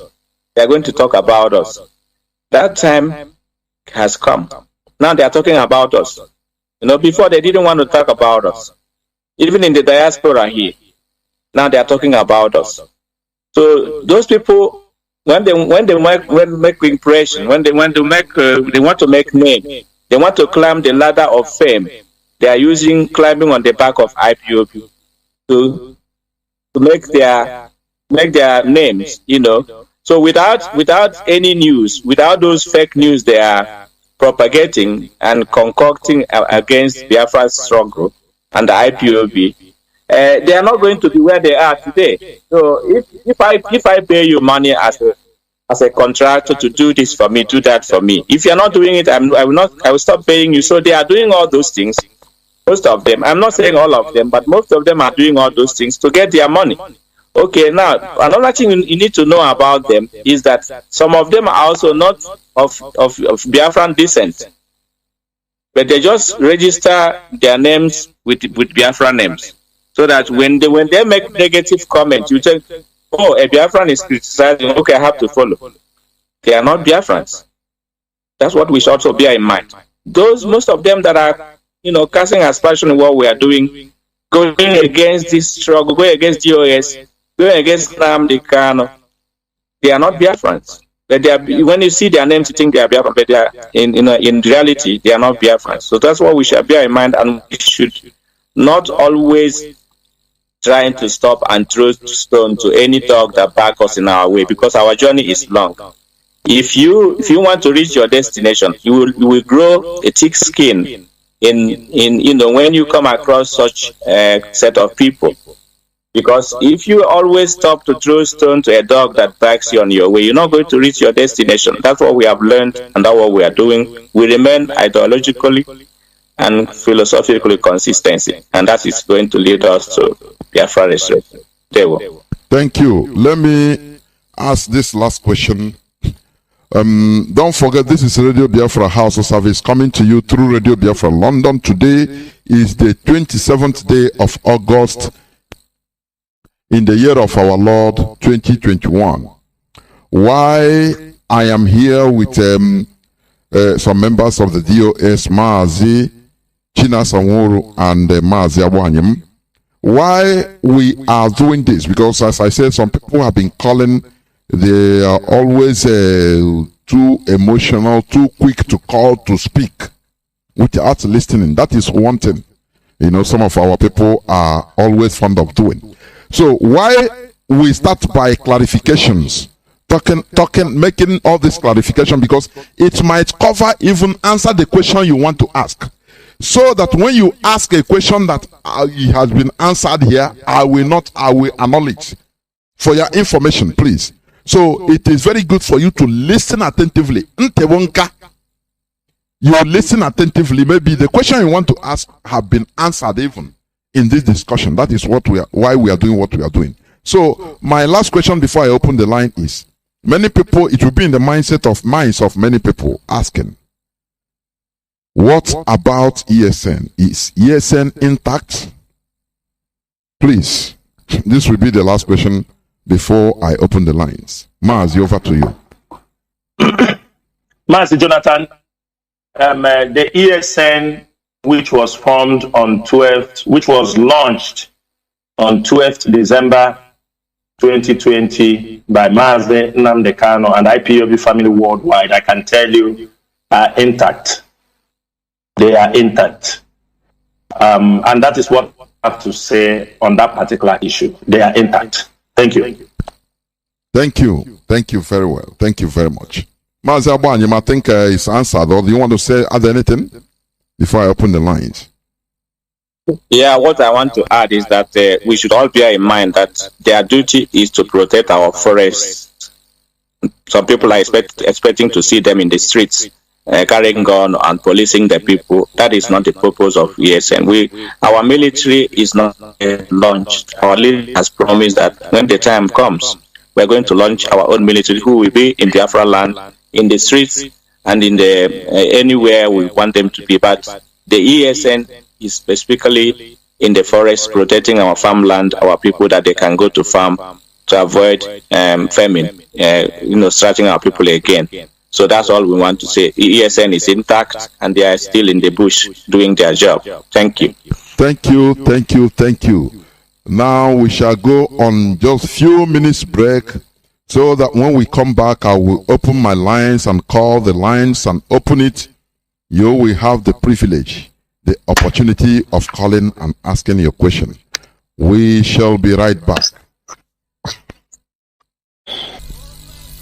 Welcome back. This is Radio Biafra House of Service coming to you through the auspices of Radio Biafra London. My name remains Mazi Chinedu, and with me here are Mazi Nnamdi and Mazi Abanyem, members of the Directorate of States DOS.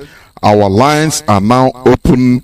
Our direct line is +1 213 328 6224. I repeat, +1 213 328 6224. Let me repeat it for the last time. Direct line +1 213 328 6224. Our WhatsApp and signal line is +61 405 142 547. I repeat, WhatsApp and signal lines +61 405 142 547. Please, let me say this. Today, restrict your questions or your submissions and suggestions to 3 minutes maximum. If you pass 3 minutes, I will cut you, please, because many people will love to speak. I have a caller. Let me, please call us on WhatsApp and Signal. Hold on. Let me take this call. Direct line caller, please. Welcome to the program. No, the line is gone. Let me take this caller on WhatsApp. I have a caller on WhatsApp. Where is him? Where is him? I think a caller on WhatsApp. Are you there? Can you hear me? Caller on WhatsApp. Are you there? Can you hear me? No. I think it's gone. Caller on direct line. Can you hear me?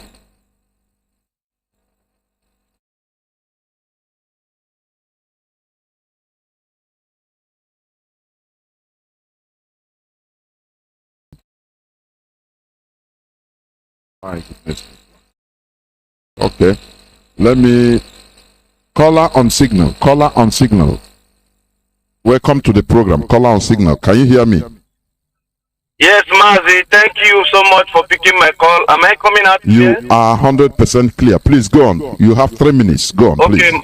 Yes, Mazi, thank you. Mazi, really, I don't have a question, but I just want to congratulate my brother, China Sanworu and Mazi Abayim for coming out today to clear this issue, this argument, or these things that make our people to be confused. I just want to thank them for clarification, and I say may God bless them. But Master, please, by the special grace of God, I am IPOB National PRO here in Austria. Allow me to announce our upcoming... Go on. You don't need permission. Go on, please. Go on. Okay, thank you, Mazi. Please, we the IPOB Austria, we are calling once again our people for the upcoming protest we are having on 9th of September. Please, and this protest is taking place by Kenya Embassy and UN Embassy in Vienna. Please, all zonal coordinators, we want you please to send this message to your members so that they will, most of us that are working will begin to take free. Please, we are begging all of us to make sure that we attend to this protest. And it's going to take place in the address where we are going to meet. Is going to be at Donau City, Straße number 6 in 22 districts.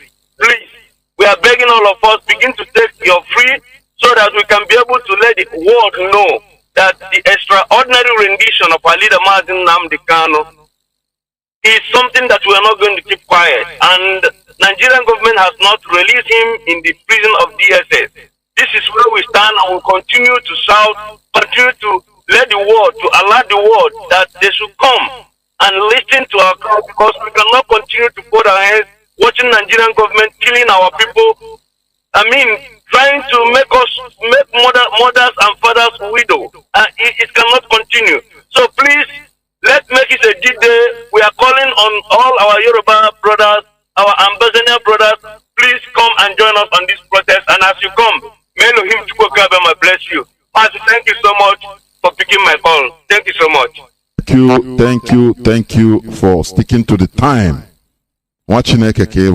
I have a caller on WhatsApp. Why is the WhatsApp going dead? Or is it from them? I don't know. Let me pick this caller on direct line. Caller on direct line. Can you hear me? Caller on direct line. No. I will do something on this direct line. I don't know whether it's from caller on WhatsApp. Welcome to the program. Please start by telling us your name and where you're calling from. You have 3 minutes. Caller on the WhatsApp. Can you hear me? Am I coming out clear? You are. Please go on. Please, this question, am I coming out clear? If you are speaking, if you are not coming out clear, it's my duty to tell you, not to ask. Go on, please. We're in a serious business today. We are in a serious business here. Go on, you have 3 minutes. Go on, Mazi. Caller on WhatsApp, please go on. Can you hear me?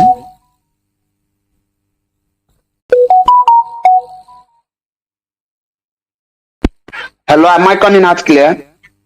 Go on. You are coming out clear. Go on. Or are you not hearing me? Go on. Thank you. Please, okay. The question I want to ask to the DOS, I know and I believe that our leader gave the direct order to suspend the tattoo that we are scheduled to hold on until our leader is released. Now that the sit at home have been suspended, are we going to fold our hands until on the 21st of October, when our leader will be going to court, before we can have another sit at home? While we are sitting at home, which people will be going to the court premises in solidarity to our leader? So I want to know. Thank you. Why they sit at home? Is there any order that they can give so that their fans will be engaging themselves with? That is number one question. Then secondly, why is it that the DOS keep on attacking people on social media instead of get themselves busy to do the needful? Because they have grown past the stage of coming to attack some people, both those that are relevant and those that are not relevant. Do you have and the leaders are not known for those areas. So I think they have to leave anyone that is talking on social media to do the talking, why they do the action. So I want to know let them explain if they are part of attacking people on social media, or they should leave that one to the people that are talking on social media to answer. Thank you.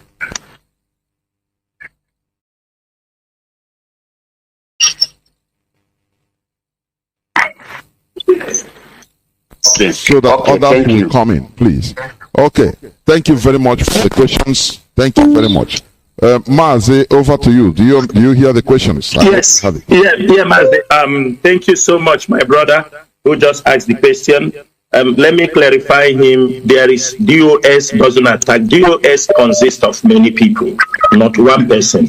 So I don't think there is a place DOS will generally come and attack somebody. DOS is not DOS is not a name of a person. DOS is the body governing this movement. So if there is anybody doing something something personally or attack somebody, might be on a personal ground. That is number one. Number two, your first question, you said, are we going to sit? In a couple of days' time, the HOD, like we told all of you before, that the sit at home was suspended by the order of our leader, Mazi Nnamdi. We don't want to talk about it, to go deep on it, but I'm making it very clear here this evening that the DOS have alternative plans. We do understand our people, the law they have, and we have alternative plans.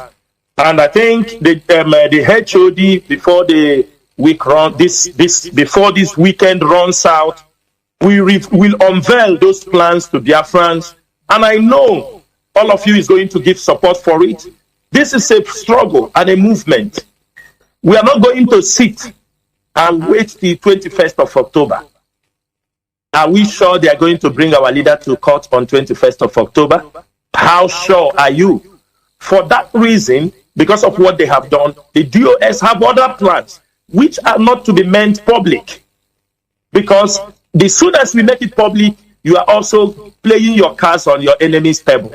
They will have counter operations and counter plans against whatever we are doing. So I do beg most of our people, do not push the DOS to come and play all their cards on the table. Even though we are not going to play it, even though you try to push us. But I'm also begging, I'm urging all of you, do not. We have coordinators. We have continental reps. We have unit coordinators. You people are having meetings. I mean, for example, in the Middle East where I am, we do have meetings on a weekly basis. The coordinators, we do explain. It is the duty of the coordinators also to go down and explain to people the plans, other things. And when they absorb those information, they calm down. They understand there are plans on the tunnel. We want our people to believe in this DOS. DOS is not a one person. DOS is not two people. These are people from friend. Let me say, the war. So what I'm telling you that DOS is, we have a plan, and that plan also will make a much difference in what we are doing. And that plan also is already there, but we want to make sure we announce this at the right time. And when we announce it, everybody fall in line. You know, we always give our people time to demonstrate themselves, and also we give them time so that they prepare themselves for the next action. So, my brother, I do understand your concern, and I'm telling you, by this weekend, today is Friday, maybe before the weekend, I don't know, the HOD is working out on the plans, and he will come and also he will announce it to Biafrans, and we are calling every one of you to be part of that plan. They are all channeling towards to release our leader from that DSS dungeon. Thank you, Mazi. Thank you so much. Thank you. I don't know, Mazi Abanim, do you have anything to say to add? Yes, I want to add just a little thing there. From the first question you asked, that's why sitting at home on the court day, and who is going to be in Abuja. Mazi, I think we are expecting our people to travel a day or two before the court day. If you travel to Abuja the same day, you will not make it to the court before the court is closed. So we are expecting those who want to go to Abuja to go a day before, or 2 days before, even some days before, so that on that very court day, our people will be in Abuja, while in Biafra land will be a ghost town, in demonstration of the injustice and the double standard that Nigeria is playing against Biafrans. Not only our leader, but remember that chain on our leader's hand is chain on Biafrans. So whatever our leader is going through, he's going through that in the position of Biafrans. So we need to show our grievances in many ways. On that day, we are expecting our Biafran people to be in Abuja in mass, while in Biafra land we will have a ghost town. That's it. I think that's the answer, Matt. Thank you. Thank you very much. Please, caller on WhatsApp, hold on. Let me pick this caller on direct line. Caller on direct line once again. Can you hear me?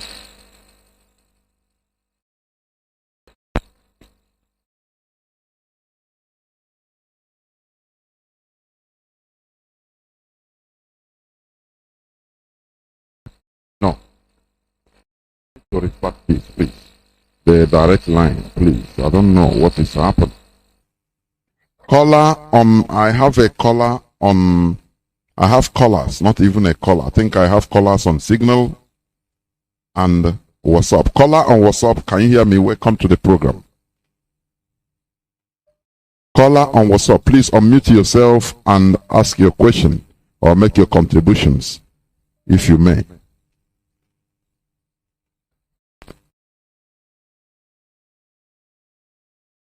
Caller on WhatsApp. I can hear you, Mazi. Can you hear me? Yes. I've been speaking. You are not hearing. Please Mazi, go on. can you hear me? Go on. Please go on. Go on. You have 3 minutes. Go on, please. My question is this. I'm sending my question directly to Mazi Nnamdi. My question is this. I listened step by step to my name is Brian Daniel. I listened step by step to the interview that was granted by the Army General in Channels Television. So I want to ask a question. I asked Mazi Alozia the question today, and he gave me a response. Now I want to ask the DOS this question again today.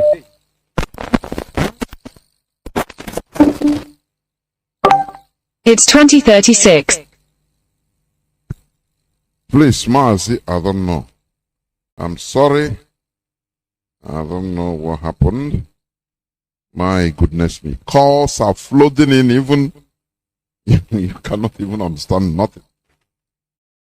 Okay. Mazi Bright Daniels, I think you can call back. Please call back. I'll pick your call. I will try to find a way, no matter how difficult, because I think this is caller on direct line. Can you hear me? Caller on direct line. Caller on direct line. Can you hear me?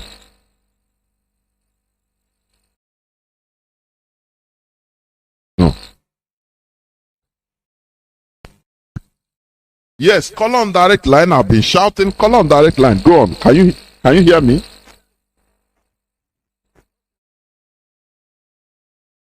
No. Just hold on. Call on direct line, please. Hold on. I don't know.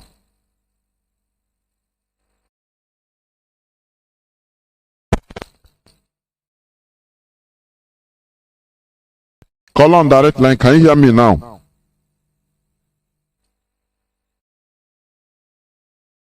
Caller on direct line. Can you hear me now? My goodness me. No, it's not from me. No.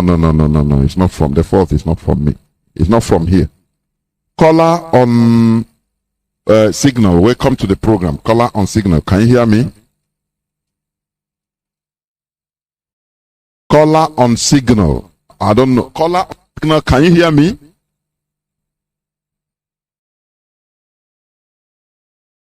I think I have somebody.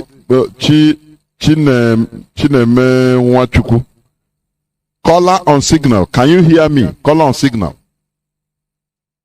I don't know. Sometimes is it people just occupy the line? They will not speak. They will be listening to their radio. I'm telling you. I have a caller. Caller on WhatsApp. You are connecting. Caller on direct line. No. Caller on WhatsApp. Can you hear me? Welcome to the program. Caller on WhatsApp. Go on.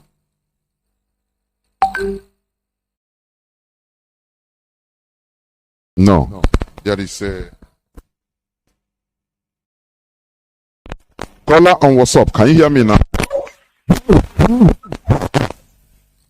Caller on WhatsApp. Can you hear me now?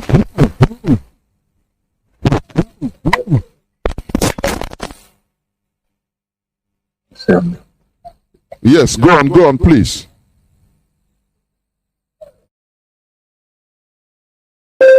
My goodness, it's connecting. It's from caller on WhatsApp. Your network is very. Can you hear me?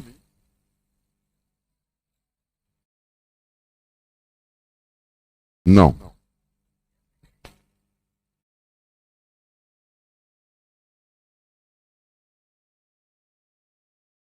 Nnamdi. I'm calling you. How are you doing, sir? John, you have 3 minutes, please.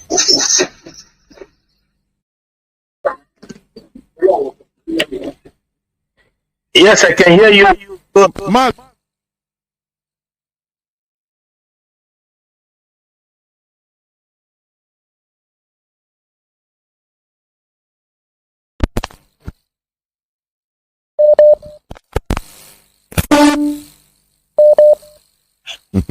My goodness me, Mazi. Hello. It seems. Yes, caller on signal. Can you go on, please? Hello. Hello. Yes. Where are you calling from? Hear me? Yes. Are you calling on Skype? I mean on Signal. No. Are you caller on Signal? Please go on. Hello. My goodness me. Hello. My name is Samuel. My name is Samuel Okonkwo from Aguleri. I have a few questions for the day. Please remove your mouth, distance your mouth a little bit, just 1 inch from your telephone or your speaker, because it's sounding muffled. Okay, is it better now? Is it better now? It's highly better. Please go on. You are calling on Signal, right? Okay. Yes, sir. Yes, it sir. seems the phones are crashing. I'm telling you honestly. Go on. You have 3 minutes. My first question. Yes, sir. My first question is: why isn't the DOS convening emergency broadcast once our land is attacked or Biafrans killed unjustly? Just the way they convene once there is a fear of counter order or a counter order, or is it for you about the position instead of earning your leadership in the hearts of our people to trust and believe in your leadership? That is number one. Number two question is, why aren't we sacking IPOB coordinators across the world who have refused to carry out a serious protest in their countries of residence? Because there is no reason any country will refuse us to protest if we represent Biafra very well in their country. That we are not, and also given that we are not protesting against them. So that is other questions have been answered. Thank you very much. Thank you. Now you listen. Mazi, can you hear me? Please go on. Mazi, please, can you repeat the question? There was a network breach, so I didn't hear his question, please. Okay. He said, why is the DOS not coming up anytime there is a maybe attack or slaughtering of our people or any emergency in our land? Why wouldn't they come up on air in order to counter or to advise or to instruct or to counter what is going on in our land? He said because, or is it only the DOS? Are they only interested in countering any person that comes to give counter or this and that? Are they only interested in leadership tussle? That is the way he put it. Please, go on. Okay. For him, I don't know the brother that just answered. For him to say, are they only interested in leadership tussle is an insult to the DOS, because the DOS is not tussling any leadership with anybody. There is no leadership tussle. They are there. They are there already. So tussling the leadership is who? The person talking about emergency, we have Radio Biafra working 24 hours. People are coming and talking. Which attack? Can he mention the attack that just happened in these 20 days that DOS have not addressed? If it didn't come from us, it comes from the Media and Publicity Secretary. Is there any attack? Maybe you can remember me. Or today we saw the military moving many up to 50 military trucks into Biafra land. We know the land is under siege. This is not the first time they are coming. So for that, you have to run and come on. The DOS will come and they come for an emergency broadcast. The radio is working. So what if we come, if there is, we don't believe in false alarm. We have to know that. We do not believe in false alarm. If he said there is an attack, let him mention where the attack happened. That we warrant the DOS to come. Is it to come on radio and talk and on the background there will be nothing done. I think he is a little bit insultive, and for saying that DOS is coming for a leadership tussle, that is something, do you understand me, is degrading, and I don't think we can accept that. Thank you, Mazi. Mazi Abanyim, if you have anything to say, thank you. Mazi Abanyim, do you have anything to add? Okay, no, we move on. I think Mazi Nnamdi had said it already. The question didn't come the way it should be addressed. When we talk about DOS, the DOS are not kids. They are men of dignity and of integrity, and women as well. If you want to present a question that you need a good answer, you need to present your question respectfully, and you will get the answers that are also appropriate to your questions. DOS will not come on air to tell you what they want to do, even if there is an attack. We're holding an emergency meeting or emergency broadcast to tell people that there's an attack, and then we will maybe tell them what we are going to do. That's not how we function. Our leader never done that.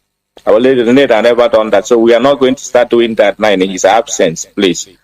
And on the other hand, there is no power.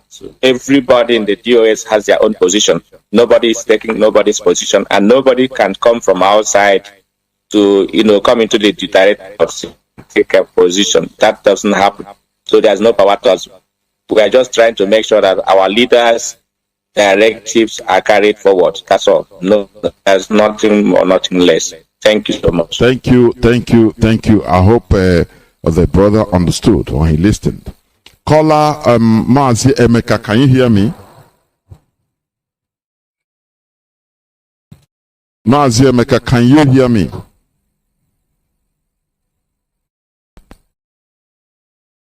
Mazi.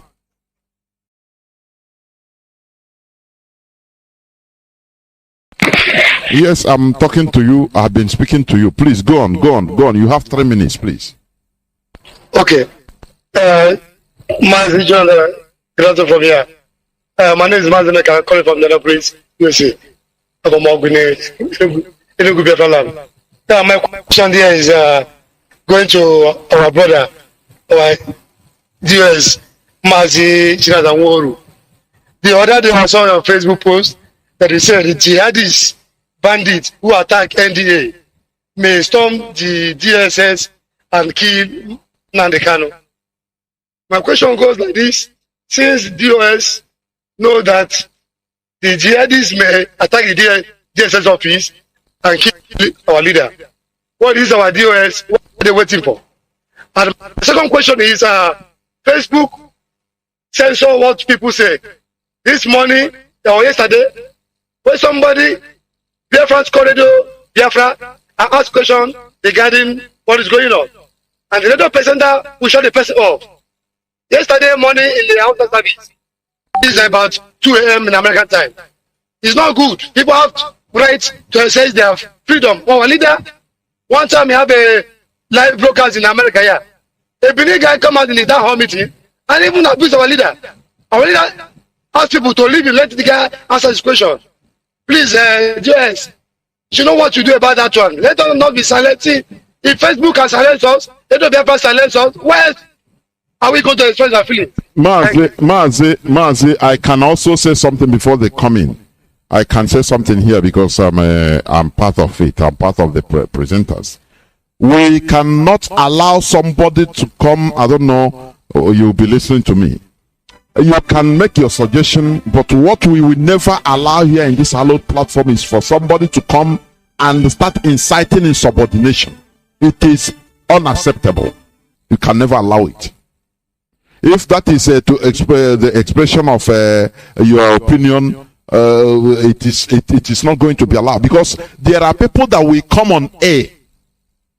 We answer questions, we talk to people, we allow people to express themselves. But when you start coming to, cross the red line, making incitations in one way or the other against the modus operandi or the order of the leadership of this struggle, you can make your suggestion. But when you say, no, we should not accept this, and you say what you should not accept, and it is against our modus operandi, I will not allow you to say that. I will not allow you to do that. So that is the thing. So I don't know, Mazi Chinasa, whether you have any, or Mazi Agbanyim, please, do you have any? You can go, please. Yeah, Mazi. I think you have answered him the second one, but I want to ask people, whenever they see any press release, it is very good they click it and read it, not just to read only the headline. This particular subject he raised about to attack the DSS office and attack the DSS office. This is a press release released by our media and publicity secretary, Mazi Emma Powerful. Do you understand me? Now, on that purpose, every media outlet have a way they coin their headlines. People have said that thing. I see people ask me that question. They say they are coming to. I said, this is our press release. Because of what happened in the Nigerian Defense Force, nothing is impossible. We are now alerting in case they have this kind of plans. So they won't be there. They say they run into that place in case they have that kind of plan. This is IPOB press release. We were alerting the world in case they have this kind of plan. So we are not saying that they have come to the DSS office to attack our leader or they want to kill our leader. Let us always understand when IPOB made a press release or when there is no, when we are alleging or when we say this thing happened, it's very, very important we understand. And somebody said the second question was, why is the US still not sacking coordinators who failed to carry out the order to protest worldwide? Master, I don't know if that is exactly what he said, right? Yes. We even forgot, yes. I think if there are coordinators who are not doing these things in the countries where they can protest,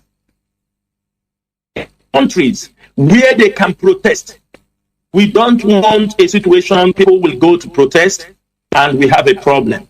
We know, like in the Middle East, in Asian countries, there are places. We want to be careful.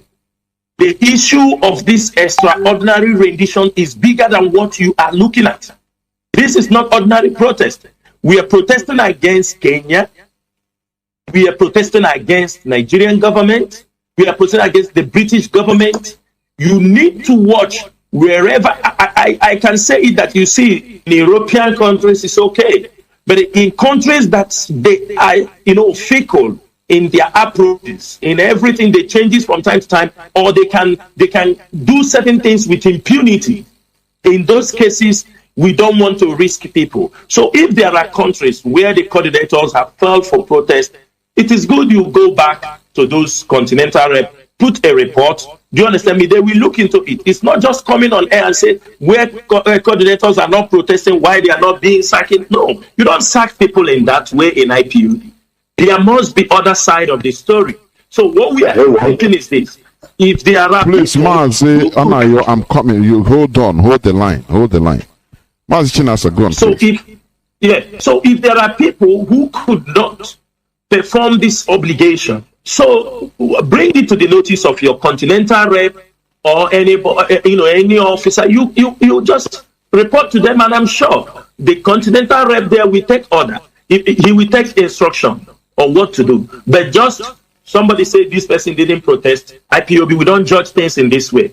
There must be an investigation. The coordinator will be, if they found him incompetent not to organize a protest, I think the US knows what to do best. The HOD is there, the deputy HOD there, they know what to do best. Thank you, Mazi. Thank you, Mazi. Mazi Agbanyim, do you have anything to add?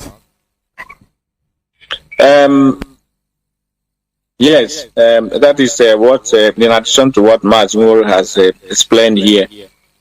We have countries where there is not allowed. For example, here in Europe, Russia is not allowed to protest in the open. But every time when we have our 30th of May Remembrance Day, they will hire a big hall. They are allowed to do that indoors. They will hire a big hall and celebrate it indoors. that counts as a protest as well, because they did not stay in their homes and watch Biafrans do their thing. They participated. They send the videos and we see it. That is enough. So before we make such a complaint and before we take that case seriously, we have to always find out the reason behind that coordinator not doing that. Is it because of there's no permit to do that? Is it because the country forbids protest? Or is it because he's not willing or not capable of doing that? When we find out the fact behind that inaction, then the proper action will be taken. So that's how we roll. Thank you.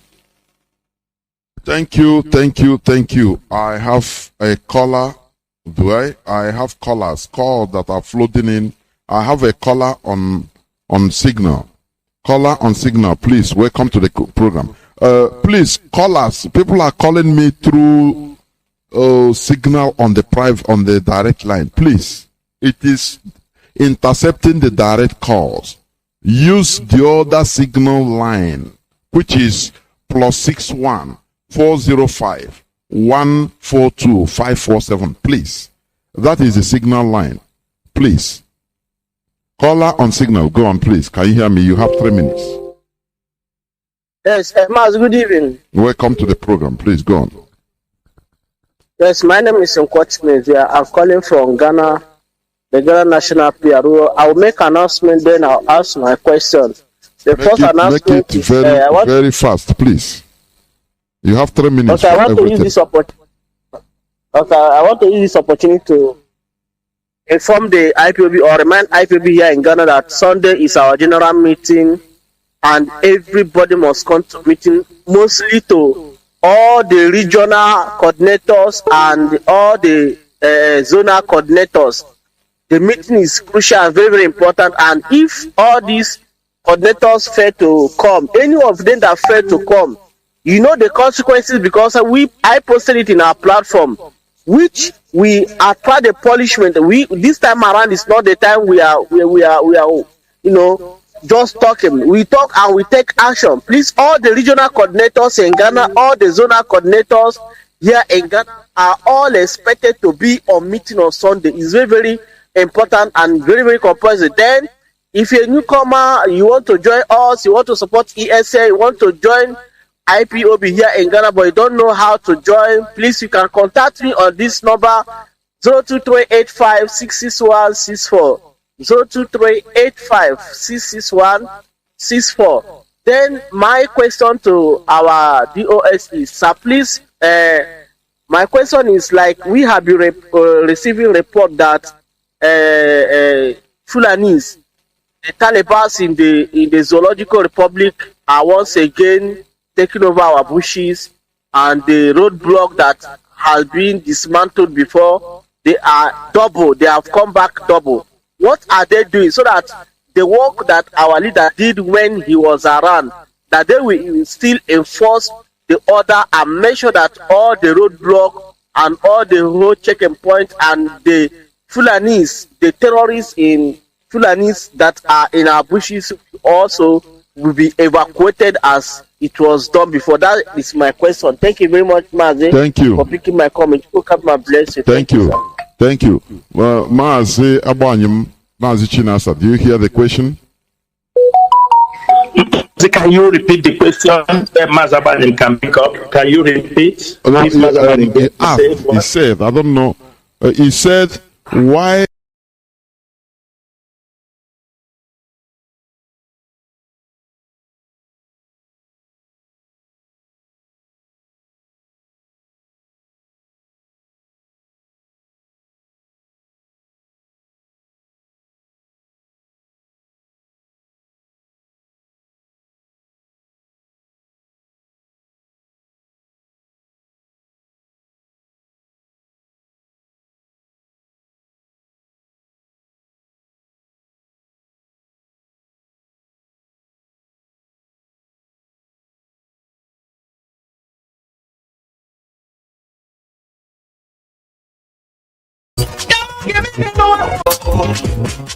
We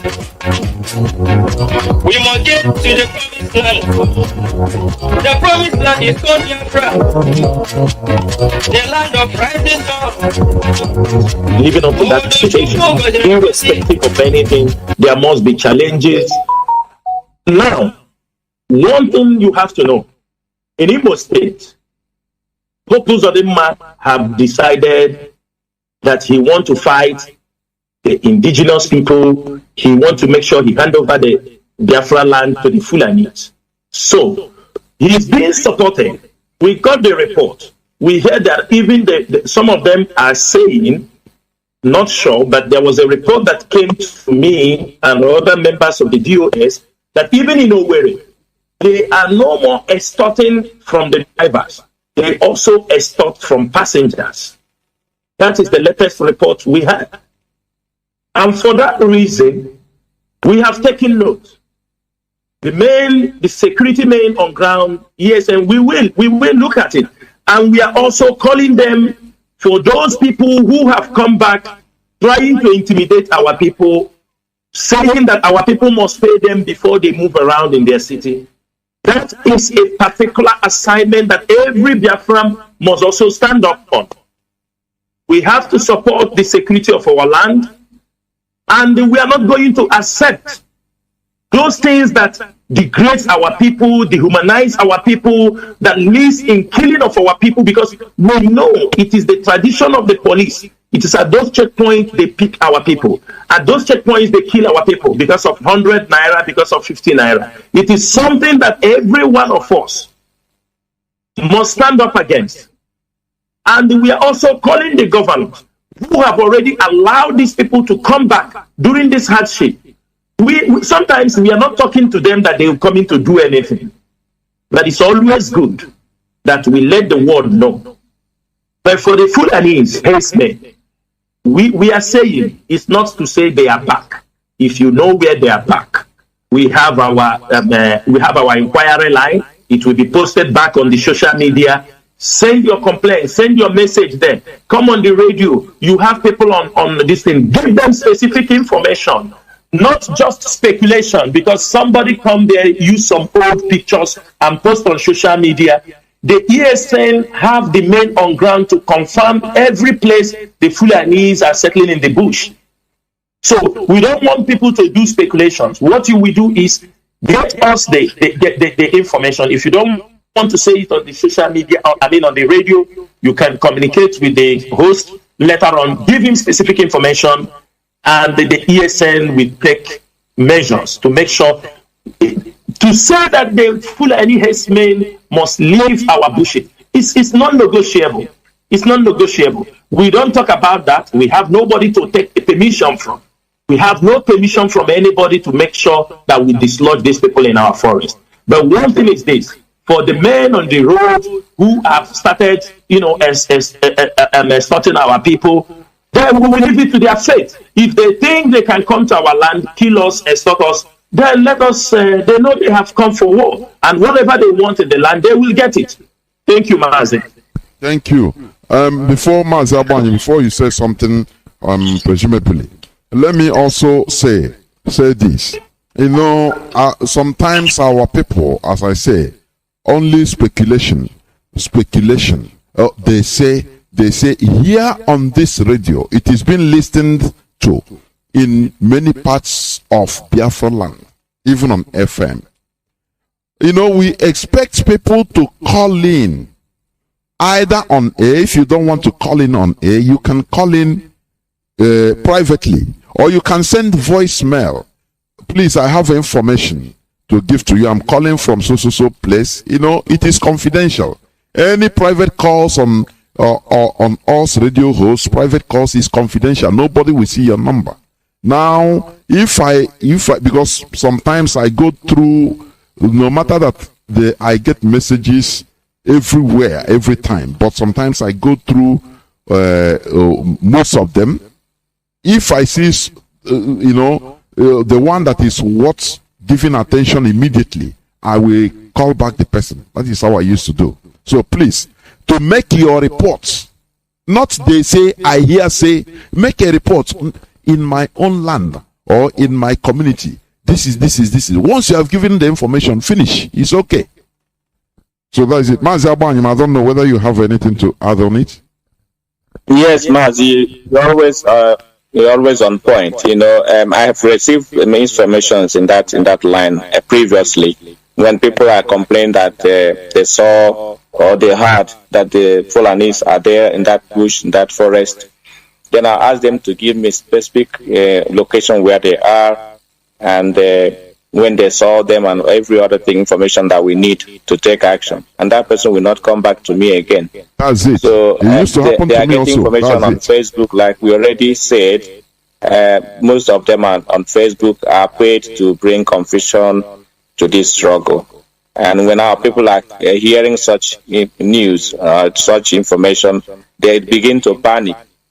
But even if they are coming, our leader has said that the land of Biafra is going to consume all of them. So whenever they are come there, that will be their graveyard. We are not making any mistake about it.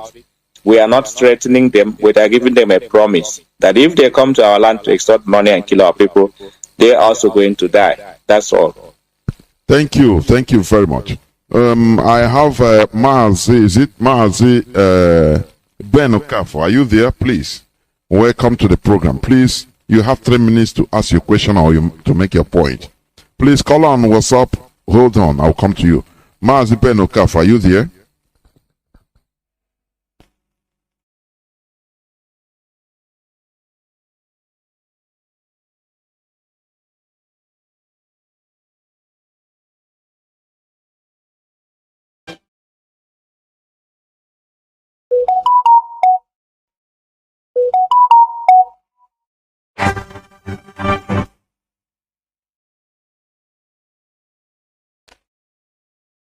Mazi, I don't know.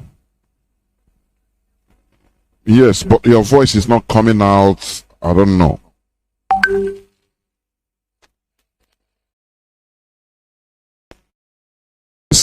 Please hold on. Mazi Ben, please. It seems you have to call back. I don't know what's happening. Your voice.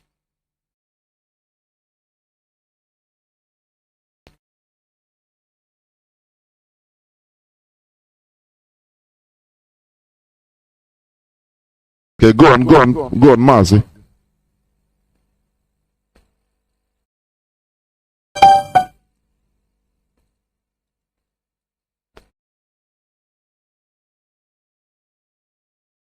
Using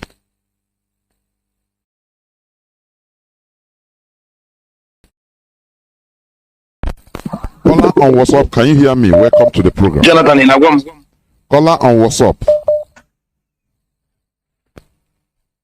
Caller. This is Mazi Chika from Oregon. Mazi, go on, please. Continue. Simple question, and the simple question is this. Please, can DOS tell us if there is any insult given to him by Simon Ekpa? Any insult, because people always talk about him. I want to, can DOS come out and say that there's an insult or there's a word directly to DOS, directly by Simon Ekpa? Please, if they can answer this question. Thank you, and God bless. Thank you. The issue of a specific issue, Mazi, can you hear? You have the question, right? Mazi, what did he say? Okay. It seems why you are not hearing. I don't really understand. But okay, no, it's said very clear. Yeah. Okay. He said that whether there is any insultive word or statement directly from Mazi Simon Ekpa to the DOS. He want to know. That is the question. Mazi, we are not going to discuss individuals. That's the thing. On this platform. Thank you. We have done this several times, and we are not going to discuss about that. Things that doesn't matter in what we are doing, we are not going to discuss it. Please, I will ask our people who are going to ask other questions. Please, we do not want. This is Radio Biafra. The mission of this radio is the defense of freedom, not to discuss individuals on this platform. Please, thank you so much. Thank you, Mazi. Let me take this caller. My goodness me. Caller on Mazi Anayo. Can you hear me? Mazi Anayo, are you there?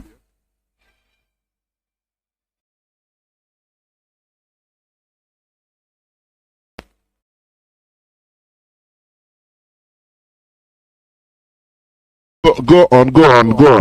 Let me see. Permit me for my language.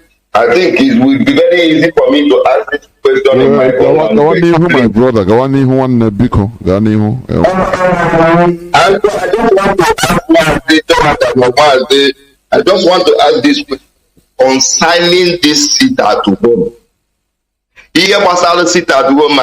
Na Biafrans 99.9% of Biafrans we were off of sitting at home. And the reason Ununyelo he believes the reason na walida say call off of sitting at home. And the one prove see say our leader shake be I shake Nigerian government. Into very important to we Biafrans. Also question at the moment. And the Kedifa game, if I will Biafra, I will be the card shot. Now was our leader. I was thrown in one again. And the most thing can our people will be one. This is Oya Fulani police here. They will tell. The America demand take a issue where no West no Fulani in the government in the West na demand any trying the America. But that one leader Pochie and another one to Madagareo. Najina Saworu na call to this sit at home. He don't know Soria or Sero. Na mbo na ige mesi at home kwa walida ye case. Tam talk clarify ya. Aye kwetesipo na walida was the case ko ya deje. Mbo no na case aye mesi at home. So see I can talk wala yo. And the get aye to we pre-convince. Na the kanu jani ana ko. Pray me the ko wala. Mazi, you are sounding inside. I don't know. Is it from your side? Okay. You know, for marketer. Go on. Come go on. Okay. Come. Now here, our leader is lie. To lie, our leader be all like can I give a guy who you may be? And I eat you, Maria. The Nigerian government wherever I have in the sit at home. I don't know why the person I am sit at home. The thing Okay. There is the same thing, the question. Mazi Chinasa, do you have anything to say? Please, can you speak on the answer? Mazi, do you want to take this? Then I go ahead. Okay, let me take it. It's okay. Yeah, okay. Mazi, this our brother that just spoke now. We have spoken about this sit at home and the suspension. And we want our people to believe in what we have told them. It will not be very encouraging that every day we come on air, you people discuss it. I'm sure you radio hosts answer them this every day. Every day, but honestly. Every day. And some of the members of DOS are also coming on radio. We're talking about this. We don't want to bring this subject back. The DOS have made alternative plans. And those alternative plans will be made public. Let me make this thing very clear. Our people should learn and allow the leadership to steer this vessel. Big reasons. You don't push the leadership so much. So because they want to impress you, we play our card on the table. You're talking about shaking Nigeria. The alliance between IPOB and Ambazonian is shaking Nigeria. You're talking about shaking Nigeria. The protest, IPOB families are gathering all around the world. Kenya is in disarray. Sooner or later, the Kenyan government have to provide extra security for their diplomats all over the world. Because we are taking it to the next level. If anything happened to Mazi Nnamdi Kanu, for example, all of you are looking at one direction. Sit at home. It is suspended. Sit at home is coming. But we are letting you to know that the leadership, with the little advice we got from our leader, there is a change of plan. And that change of plan, we do not want to disclose it to the public. We get all the insults, we get all the accusations, reasons. There is an Igbo adage, one of our colleagues, one of our comrades in this struggle, he normally uses it. One of our comrades that is, to call his name, Mad. We know him, he was in prison with our leader. He always used this word. When they attack, he said, no, we understand. The leaders will get all kind of, accusation. For how many weeks now, people are coming, talking the same thing. We told you that we have alternate plans. What of all this, your argument? At the end of the day, our leader is being released tomorrow. What will you say? All the insults, all the humiliation, all the accusations. What will you say? Do you think that Nigeria doesn't know? Kenya knows. The case of extraordinary rendition, we are still in the primary stage. Kenyan government should know. They should know. We have activated a consistent protest in Kenya embassy. And from that consistent protest, we will let Kenya will budget more money to protect their diplomats in all over the world. Because if anything happens to Mazi Nnamdi Kanu, it is not good. They know the consequences. The way they extradited our leader in collaboration with Nigerian government, they have to do what? Send him back. They know that if something happened to Mazi, Nigerian government deceived them.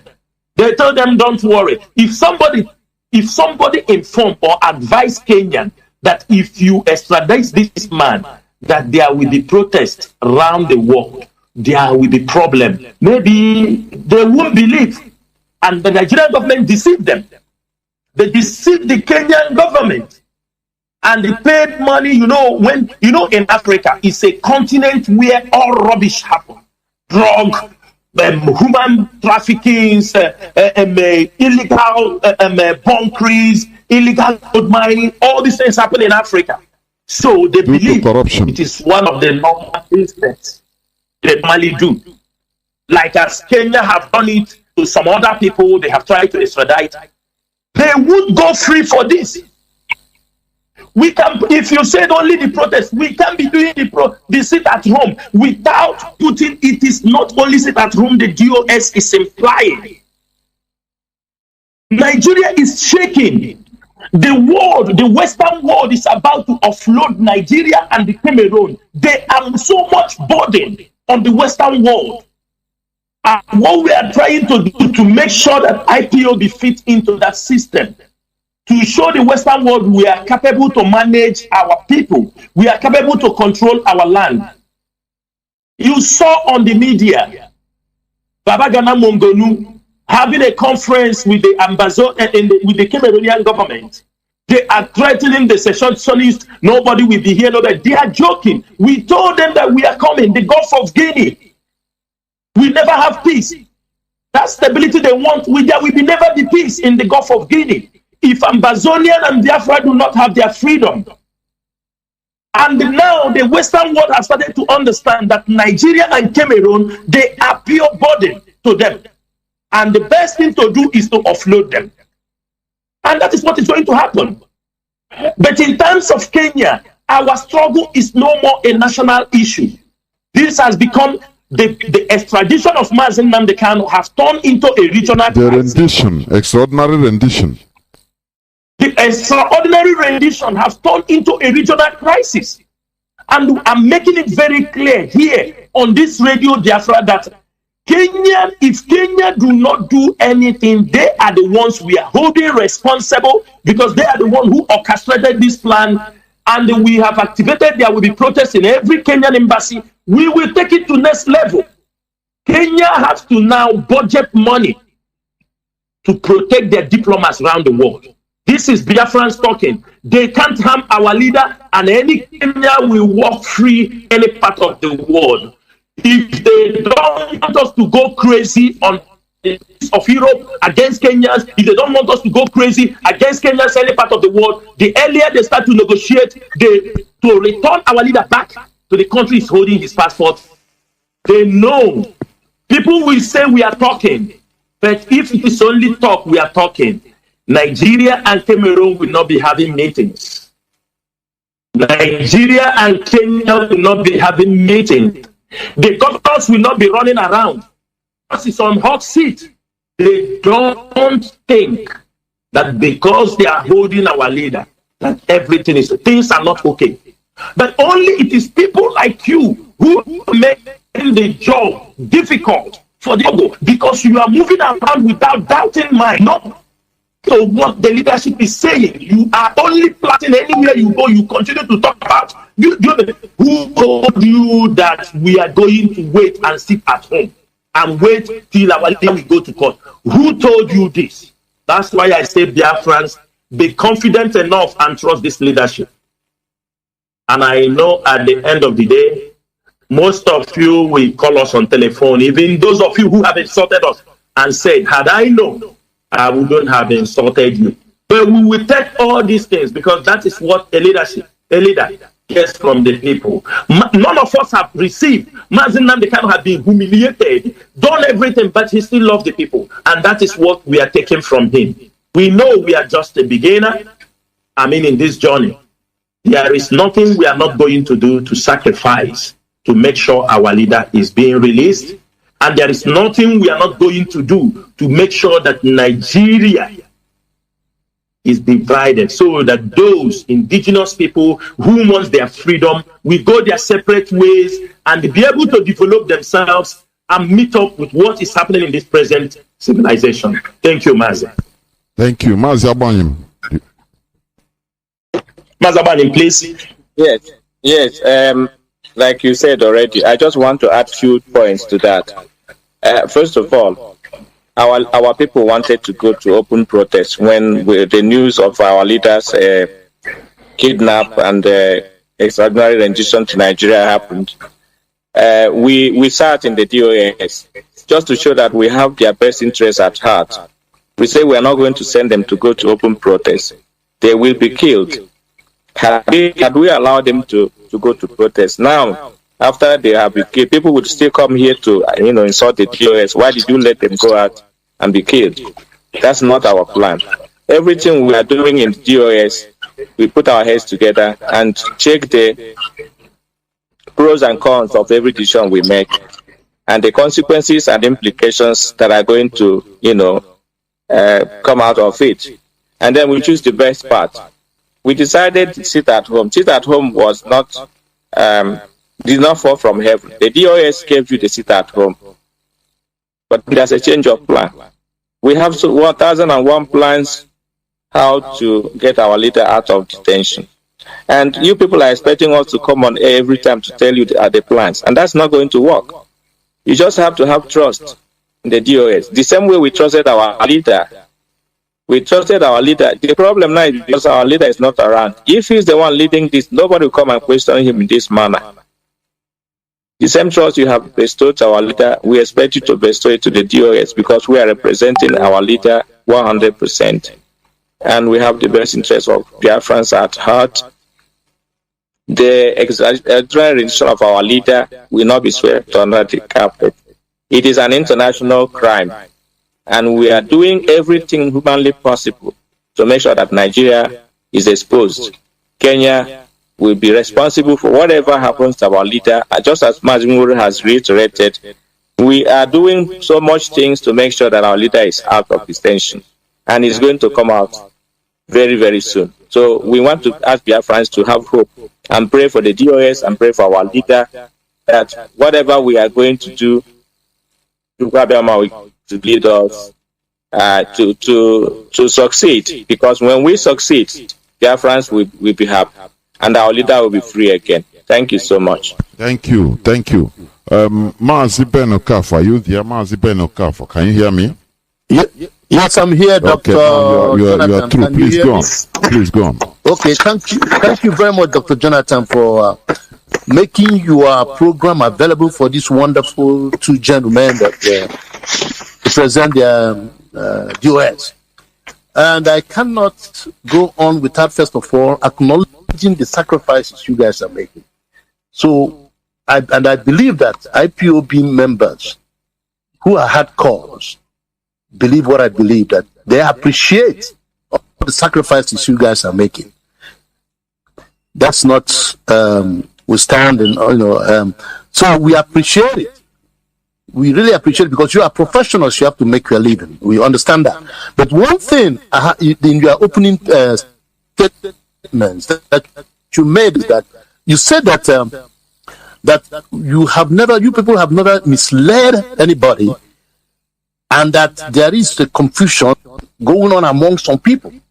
But I think that's not quite right, because I think what people are actually complaining about is inaction. Inaction. I can give you two instances where action was taken and it helped to douse all this kind of controversies that are going on. You remember when Mazi Nnamdi Kanu was taken in the first time, how it was handled by constant briefing of the people. It helped to douse the issue.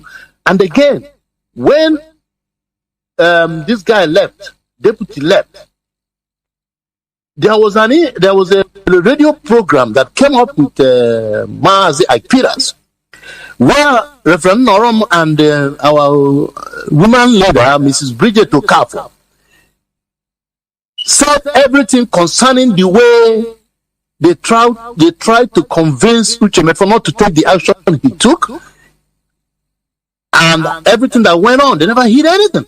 And immediately that video came out, that speech came out. I was in Nigeria at that time. Believe me, people like me, I became satisfied that Uchemefo erred, if all these things they said was correct, that he erred.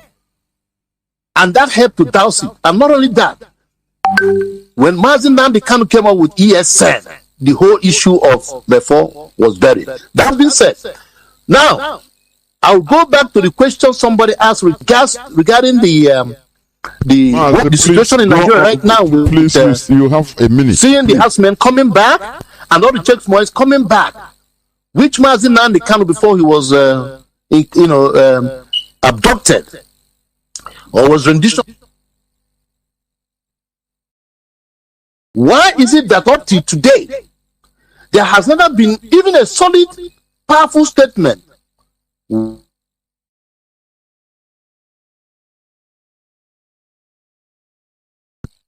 Maz, are you still there?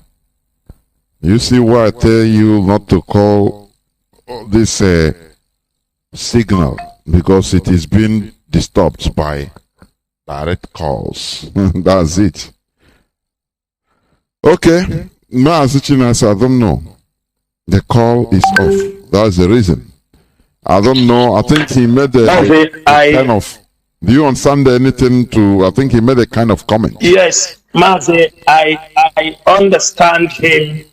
I understand him very, very well, even though his line was cutting off. But I would say to this Mazi, Ben, is it Ben Okafor, right? Yes, yes. There was nothing like inaction. The time are different. You talk about the time, what happened with Chef Mefo, somebody came and clarified and said on air. That is things that happened, is that person play. It's not even US talk about it. What happened between the leadership and Ichemefo is far, far, far. What happened is beyond what many of you cannot see on the social media. This is a movement. There must be classified information. We talk about inaction. There is no inaction here. What happened to our leader was something like a shock to every member of the DOS. And I'm saying it, unless anybody have, when we heard the news, we called up, there was a meeting with someone, people, there were questions, there were, we did all we can to decode, to understand how these things happen. It was like a shock. The first move we have to make before we start coming to talk, what we don't know. What you hear the man came and talk was when the man with Tuchemefo, those things happened like he got those things like a year or 7 months, 8 months before those things you saw outside came outside. Our first target was, since our leader is alive, brought down to Nigeria, he was not killed in Kenya, and the Nigerian DSS delivered a letter to the lawyer and asked him that his client was brought to court. What we did was we focus on what is in our hand. How do we hear from our leader?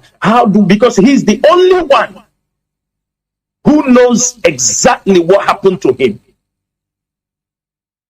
And for the fact that he is still in the enemy's dungeon, we do not have to come and say things that might be contradicted when he comes up, because you will say what you know. It was not in action. A lot of things have been done on the ground. Remember, our leader is still in the enemy's hand. People, you're talking about 2015. 2015, when our leader was going to Nigeria, he announced, "I am coming to Nigeria." And it was at the height of this struggle. He announced it on radio. People said he announced it. But this one, we didn't hear anything. Remember, none of us are living with our leader. We should not come here to lie for you what we don't know. You can blame us from today till tomorrow. We don't know. It's not in action. But what happened is this. The Nigerian government with their agent took it as, this is a war. We are in a war situation. The enemies are not sleeping. They dish out from a reliable source, from a top reliable source. IPOB were tipped off before this attack started, that as they are holding your leader, they are coming after you people. That they have dished out money to attack you people. They want to put you people in disarray and hijack the radio. So saying that it is, we are not people of inaction. You talk about, one thing is you talk about ESN. This, our brother Ben Okafor talking about ESN. Did you know how ESN was launched? Did you have pre-information when ESN was launched? Did you know how many months it took to prepare and launch ESN? Then you are talking about ESN, talking to some people in the DOS who knows, who prepared, who were part of it. Where was our leader? There were people who launched it. There were people who owned it. And you're talking to us like we are people on the street who don't know what is happening in the leadership. That is why I say most time you people are pushing the leadership to a very bad point. Because you are talking to the DOS members, people who participate in the day-to-day activities of IPOB. Both in legal, in finance, these are the people you are talking to. You are ESN, none of you know what you people saw. ESN was launched. How was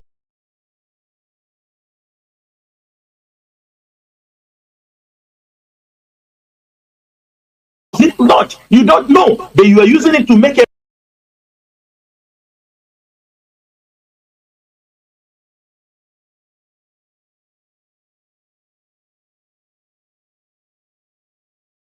reference. So, my brother, I will ask you people, I still see that doubt and that blame you people are putting. What we are asking you people is believe in this leadership. It's not good we come here to defend ourselves, what we can do, but I'm telling you that this leadership, the only difference you found in here is because we don't have that big structure where every morning everybody come to the office and you see this is the Ministry of Information, this is the Ministry of Finance, this is the Ministry of Legal Studies. This is only what you're not seeing. The IPOB rules, the structures are very strong. So say it is inaction, it's not inaction. Because on a day-to-day basis, I am very sure that you, Mazi Okafor, you sleep when the time comes. Members of this DOS, I know many of them who don't sleep for 2 days. I am telling you, from one continent to another, who don't sleep.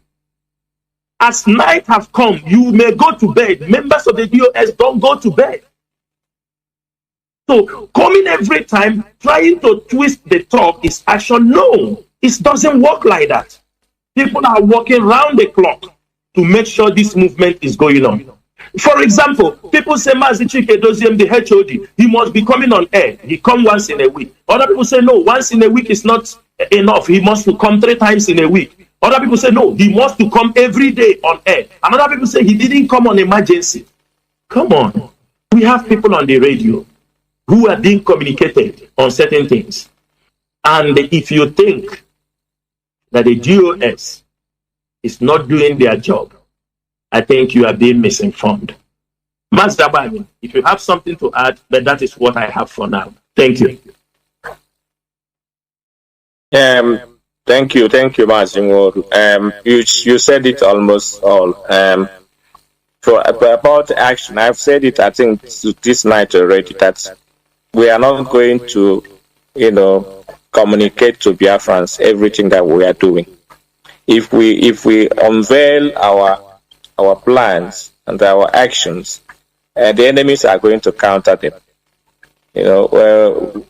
Until now, they should bear in mind that everything that has been done so far has been done by this DOS. So our leaders' absence doesn't make much difference as long as we can still remember what he told us, and then even getting fresh directive from him. So we want to assure Biafrans that our leader is okay. Our leader is okay, and we are convinced that he's the one giving us information that we are acting upon, and they should have faith on the DOS. If you believe that you love our leader, you still have to transfer that love to the DOS because we are representing him. And so far, we haven't done anything that Biafran will look back and say this is where we got wrong. Everything that happened so far happened by the will of Elohim, who is in charge of this struggle. So there is nothing like a lack of action. In 2015 was the first experience we had when our leader was abducted and incarcerated. Our people went out in the street to protest, and you can count how many of them were killed. We don't want to repeat the same thing. If people are waiting for us to repeat the same thing we did in 2015 and 16, that's not going to happen because we have learned from that. In this struggle, we learn as we go, learning by doing. So it will be very stupid of us to let history repeat itself while we are still awake and while we're still alive. We have learned from the mistake of the past. We don't want to sacrifice the lives of our people. That's what I said already before. We decided that our people should sit at home instead of going out to open protest and preventing them from being killed again. Doing that shows that we have the interests of our people at heart. And it would be wrong for somebody to come out and say that we are not taking any action, or we are not carrying people along, or we are not caring for our people. Everything we are doing is geared towards the restoration of Biafra and to alleviate our people at home of the injustice and the marginalization that are facing on daily basis. We need to make sure that our people are free from all those problems, so that we can, have a decent life for ourselves in that part of the world. So the DOS is doing much, and we, as we said already, we are not going to be revealing everything, but if you listen very carefully, you will be hearing or seeing them happen. Our leader will come out and therefore will be restored. That remains our goal. It never changes. Thank you. Thank you. Before I pick people that have been waiting for 20-something up to 30 minutes online, there's something also I want to hastily add. Some of all these doubts that are being, pronounced or showed by some of our people. Some of all the doubts are being instigated by even paid agents, either by mere talking or through social media. There you see, many people, they go and listen. I say if you enter into some forums, you will hear Biafrans, you will just be there watching, listening to what people, is pure gossip. Pure one. Paid agents full everywhere. In any type of thing, they want to bring a crack. And that crack, they want to make it to be a gully. They want to bring distrust from the people to the DOS. That is one of the things that are sponsoring, making some people, have this type of mindset of distrust. But the issue is, trust DOS as you trust Mazi Nnamdi Kanu, and things will go on well. I have Mazi Bright Daniel on signal, please. We'll call on what's up. Hold on. Thank you. Go on, Mazi. Please finish up. You were on before. Thank you, Mazi. Yes. Bright Daniel, my question is directly to the DOS. The first question I have is this. I listened to Channel Television. After listening to Channel Television, the interview that was granted to the retired Army General, and after explaining bit by bit, I listened over and over again. Now, here is my question. So, an average Biafran who is in Aba, a water, who is a welder, or a petit trader, or a tomato seller, or a hairdresser, who came back home and listened to this interview, this Sunrise Daily interview that was granted. I received a call yesterday, and 2 or 3 people were asking me, at this point, with what they have seen, because our leader, Mazi Nnamdi Kanu, told us those things, we did not understand it, or we did not believe it. Now, the man has openly said it, that the terrorists are in charge of the government, and they want to Islamize this nation, the zoo. Nigeria. They want to Islamize it. Now, these people are asking me this question. What do I suggest to them? Do I want them to remain here or run to Togo or Benin Republic? So my question to DOS is this. What message do you have to these our people? I am not talking about the intellectuals. I am not talking about the lecturers. I am talking about a common welder. I am talking about a barber. I am talking about the people, just the people. Just the people. People, the grassroots people. What message do DOS have for these people? What are they going to do? Because they all rely on DOS right now on what to do. Because anybody who takes his hand and listens to this interview over and over again, I have listened to it 50 times. That man that granted that interview is not a Biafran. I think he's a Yoruba man, an Oduduwa man. He has said it, and he has told us what he passed through in the military. That's my first question. My second question is this, that the Fulani leader in Imo State, the Supreme Court governor, has come up to say that there is no seat at home. He has challenged even the previous seat at home when it was in view that was established, and before we shut it down, he has now come up to say that there is nothing like that, that he is in charge. My question is this.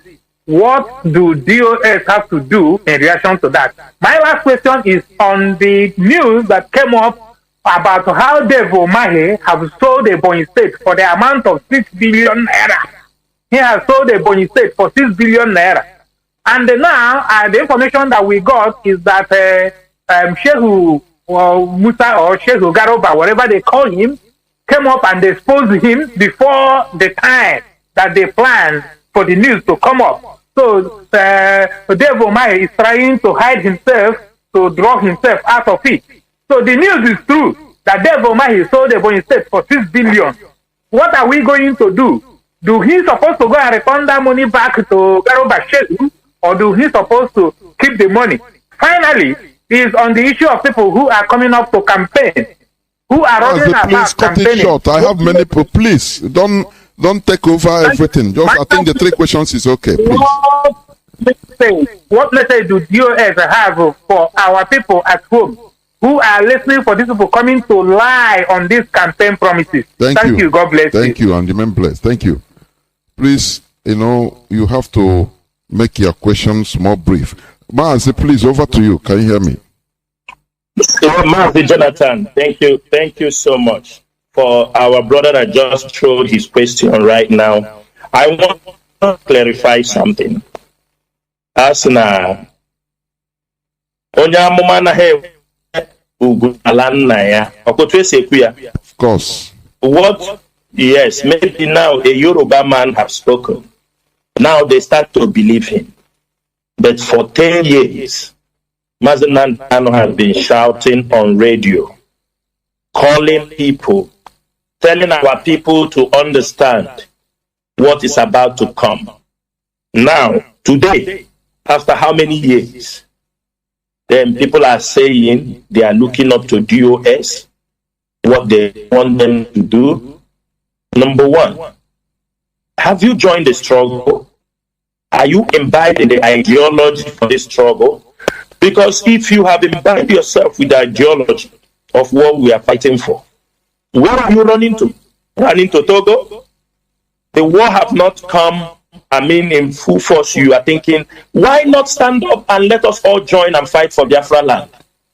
Why will you run? Run to where? The barber, the welder. These people are needed to fight this battle. If you are a welder, you are needed. You are a skilled worker. Why are you running?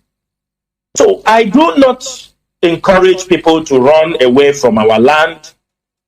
We are going to fight this fight to make sure they don't take our land from us.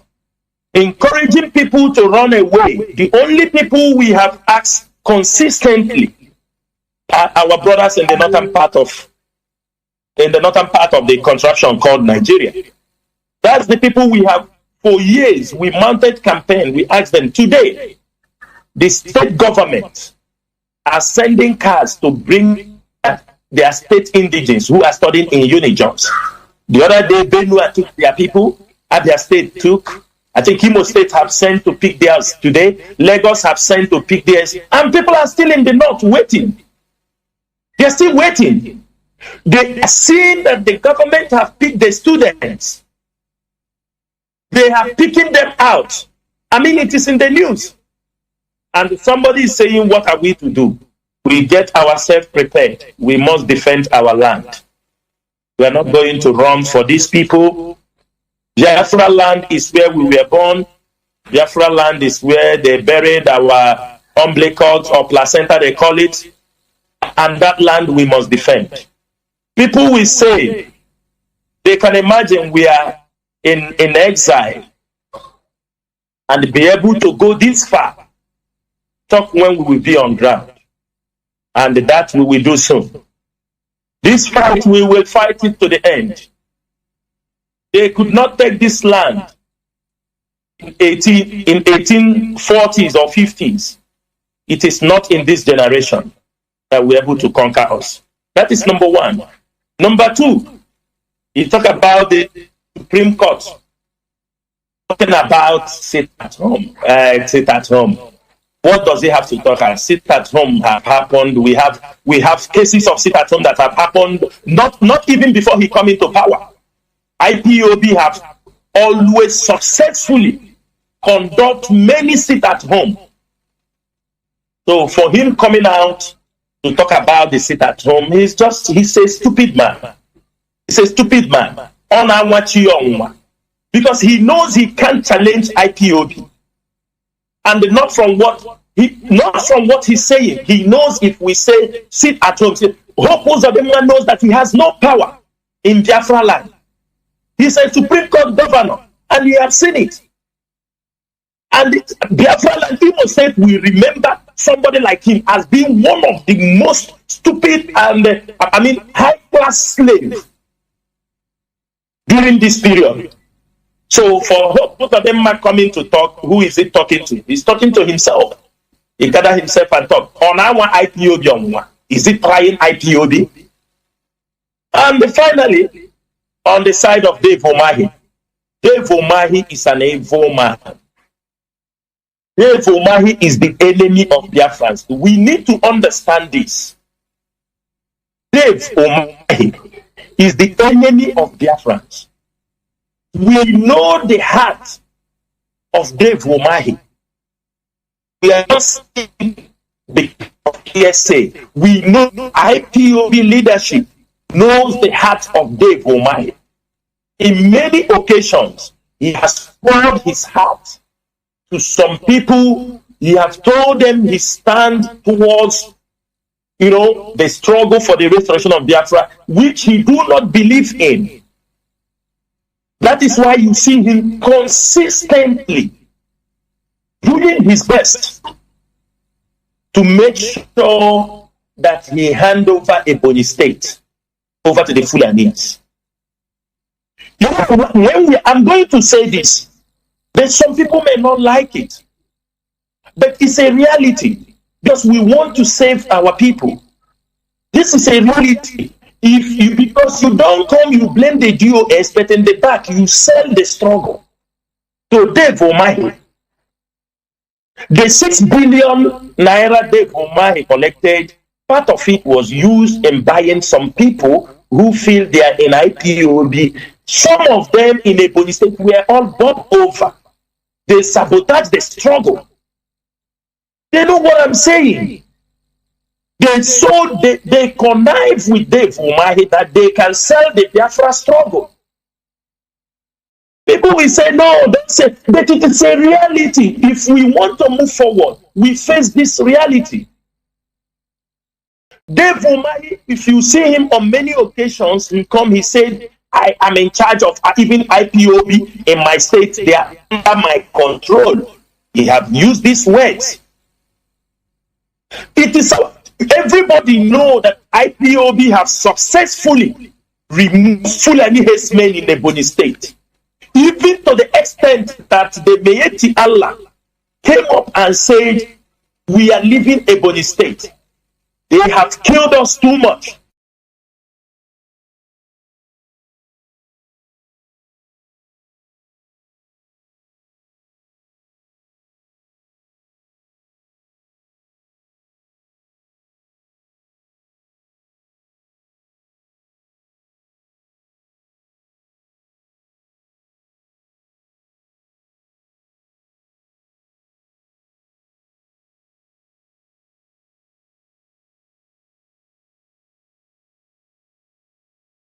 Obodo Chukwu chọrọ mma, obodo Chukwu mere eze, anyị tigbuo Awụsa dị na mmarụ Chukwu, tigbuo ha tọgbuo ha too na ha, ka anyị tigbuo Awụsa dị na mmarụ Chukwu, tigbuo ha tọgbuo ha.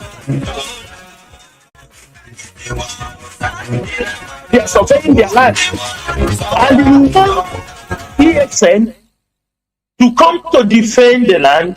And at the same time, some of you will sabotage the ESN. The ESN will come into the communities to drive Fulani herdsmen out of your greed and hatred. You will organize with the embargo to capture some ESN members because Dave Umahi gave you money. These are the realities.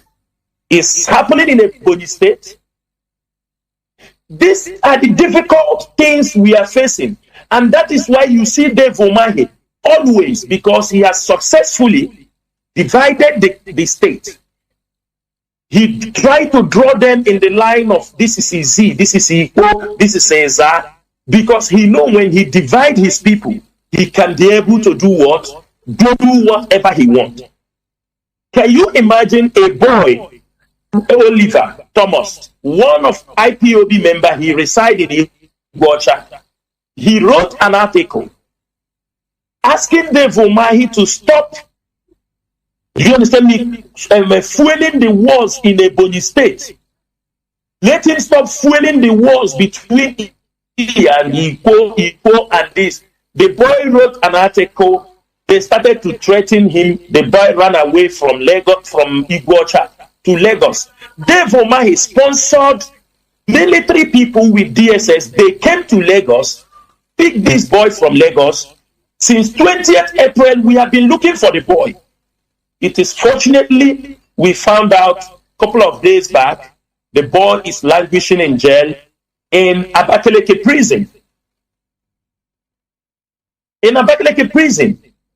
Because people raise their voice on what is happening. So, what I'm saying this evening, it is time for us to stop being sentimental in this struggle for the restoration of Biafra. It is time that our people in the Ebonyi State will rise up and understand that the struggle for the restoration of Biafra is a struggle for everyone. It means freedom for everybody. If we cannot understand our common enemy, that the governors, some of the politicians, that they are the number one enemies, we are not going anywhere. Therefore, we continue to do this. Therefore, he was able to go to collect the money because he know the coast is clear.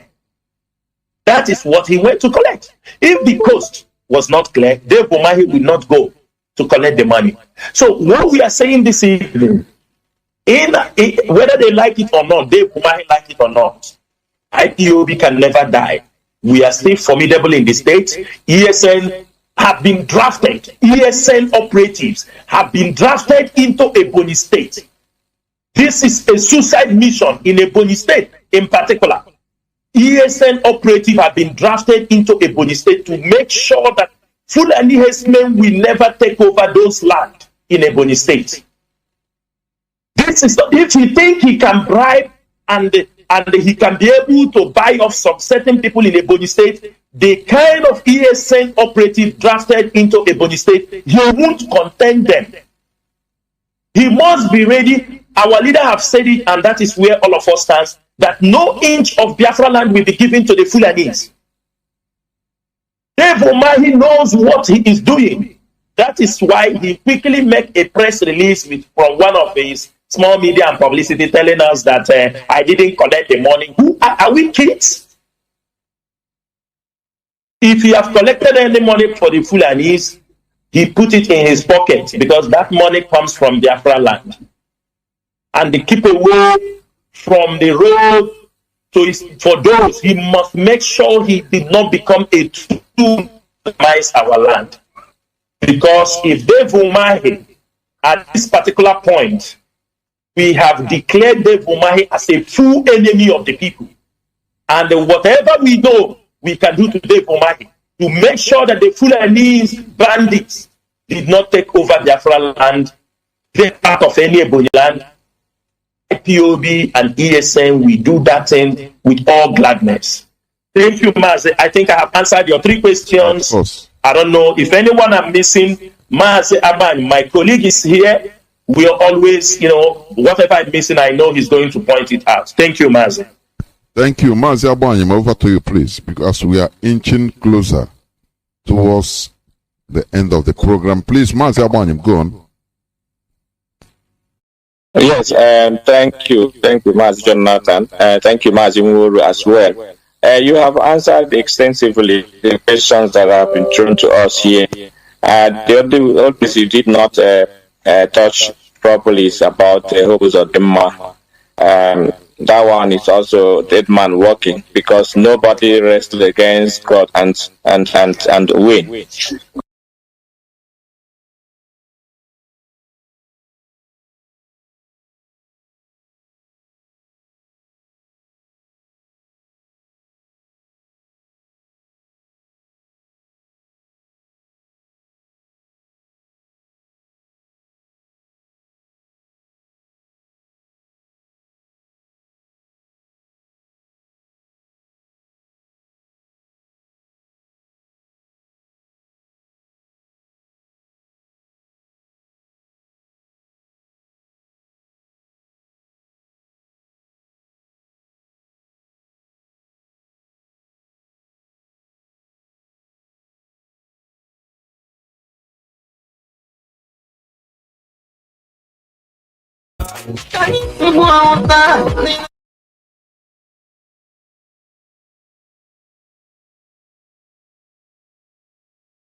Vivevo la mia vita un quarto di miglio alla volta.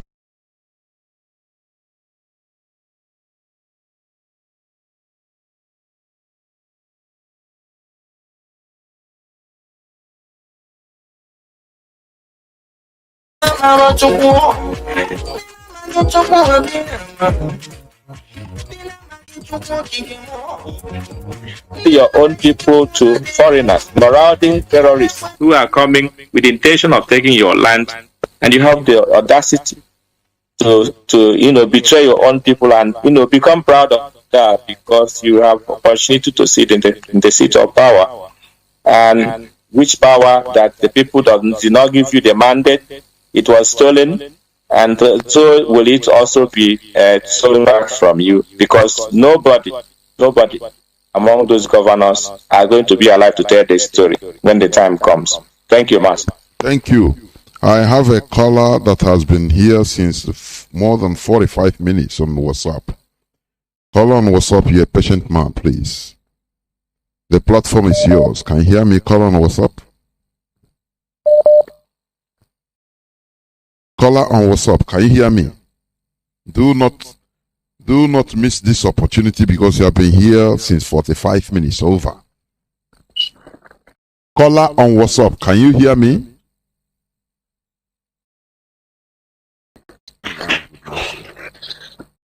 Caller on WhatsApp. Mazi Jonathan. Yes, please go on. I've been talking to you. Please go on. Go on. Thank you for keeping on. Okay. May God continue to bless all of you on the work you are doing for our people. Mazi Jonathan, my suggestion today, I don't speak, no speak English, please. Please, I'm begging all of you, because unu pushing on it, okwu ndị bekee too much, because unu na-eme this na-enye ndị ire anyị ịma ha na-ama ihe unu na-eme. Achị nwere ike ihe olunu na-eme wute ndị Igbo anyị, unu kwuo ya n'Igbo, etu onwe unu chọrọ ka ụwa mara ha na-eme anyị, otu ha si na-egbuchi ndị anyị, unu ekwuo ya n'okwu ndị obodo a, unu ekwuo ya n'okwu English, but onwe ihe ime iji na-echekwa obodo anyị, biko unu na-ekwu ya n'ihe okwu anyị, because ndị anyị na ha na-eme ihe ha na-asụ okwu, and onwe onye nụ olu ha, onwe onye na-anụ olu ha ihe ha mere, ha na-asụ okwu ha nwee ka anyị nọ, biko unu wike nọ na-enwe just have Ada kam anyị aka ka ha ghara anyị nọ na-amụ ihe unu na-eme. Ada, ị na-anụ ihe m na-ekwu? Nwa Ada, ị na-anụ ihe m na-ekwu? Ka m kwuke n'okwu obere. Biko kwue. Ị na-anụ ihe m na-ekwu? Ị na-anụ ihe m na-ekwu? Ana m anụkwu ihe ị na-ekwu. But ị na-anụ ya now. Ị na-anụ ihe m na-ekwu now. M sị na-anụ ihe, ṅaa ntị ọfụma. You are calling from United Kingdom, yes. Yes. Just listen to me, because I want to take on part of the suggestions you made to let you know. Anything you speak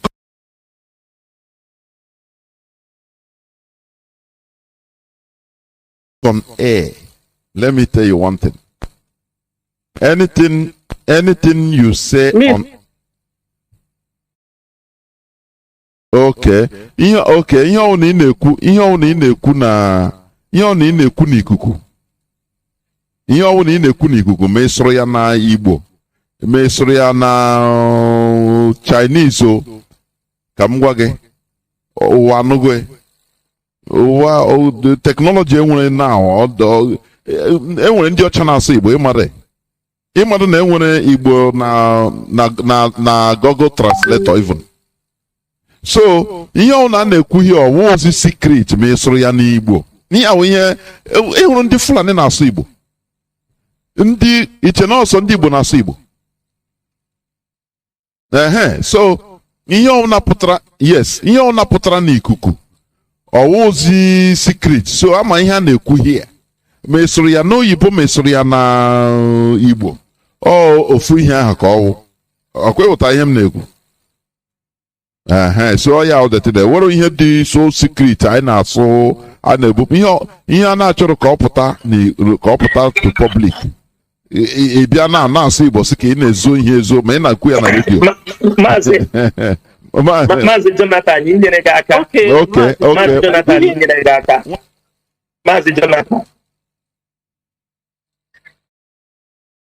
Maazị Jonathan kwuo inyere gị aka. Ndị oyibo ka m kwuo n'Igbo, ndị oyibo na onwe ha arụpụtala app ọ bụ otu anyị na-ekwu okwu ị na-ekwu ya n'English ọ na-eme ihe interpret ozugbo ị na-ekwu ya n'Igbo ị na-ekwu ya n'Igbo ọ na-atapị ya n'English, ị na-ekwu ya n'English ọ na-atapị ya n'Italian. So oge agafele mgbe a na-ele ihe ekwuru ekwu. Ndị Igbo kweghị onye nke nọ na Ọlụ the other day ọ nọ na-asụ Igbo alụọkwa nne ya na Njaba alụọ isi understand me enweghị ihe anyị na-ekwu enwezighị ihe nzuzo.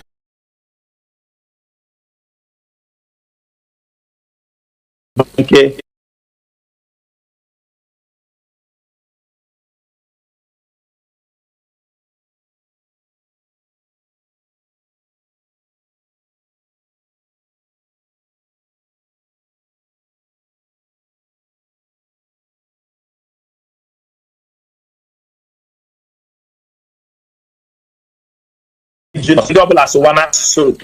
So that they can be able to write certain things in their own language. That's just contribution on that. I have a caller on Signal, please. Caller on Signal. The platform is yours. You have 3 minutes. Can you hear me? Caller on Signal. Can you hear me? Caller on Signal. Can you hear me? Yeah, I'm hearing you, Master Jonathan. Welcome to the program. Please go on. You have 3 minutes. O nwere ife m chọrọ ịjụ gị na achọrọ m iji Igbo ekwu okwu. Ana m ana ife niile a na-ekwu. Ihe m chọrọ ịjụ now, one question. Gaa n'ihu na To Biafra wanted now. Ihe m chọrọ ịjụ now. You better want to introduce, so if I introduce you, it's supposed to want to introduce, please. Okay, I'm Buchuje, question from Odudu Walande.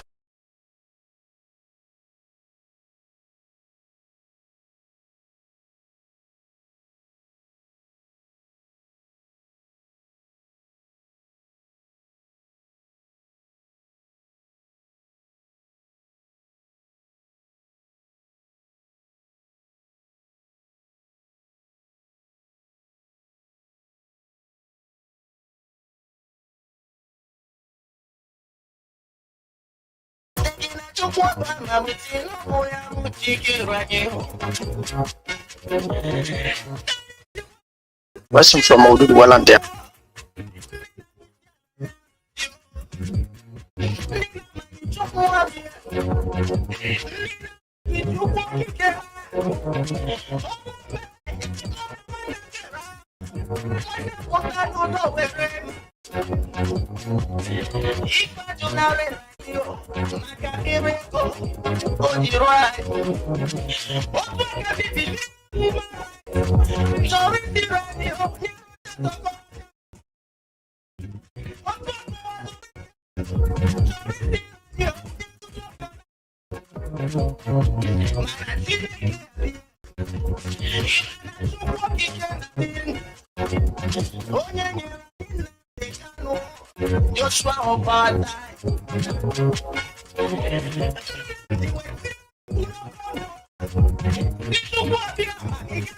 This aggression in the first place.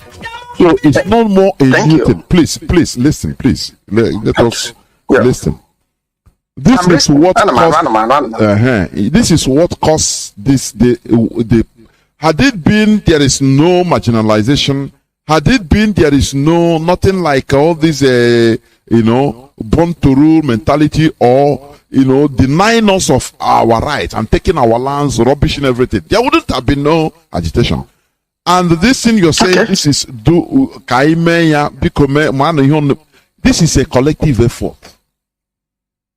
This is why our leader have been shouting. So it's not something new. This is what we know, and this is why we are doing this. It should be a collective effort from everybody in order to add up, to push away all these Maruedas from our land. Now take hold of our land and decide our fate and destiny. That is it, simple and short. It is a collective effort. It is not only for Mazi Nnamdi Kanu. Mazi Nnamdi Kanu have been shouting. I have working more than 18 since. Oh God, give me gun and bullet. Look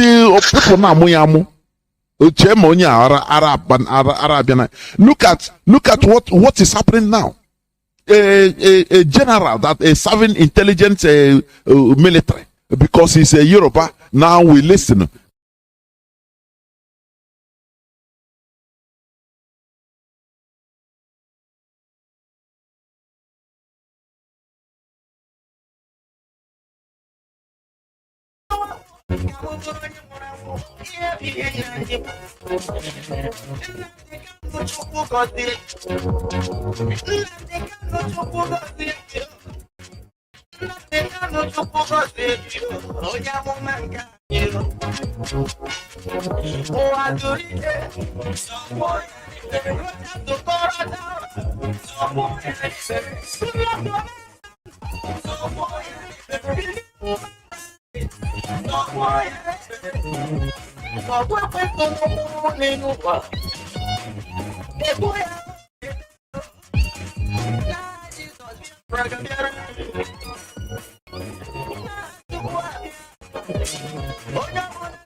Now we listen.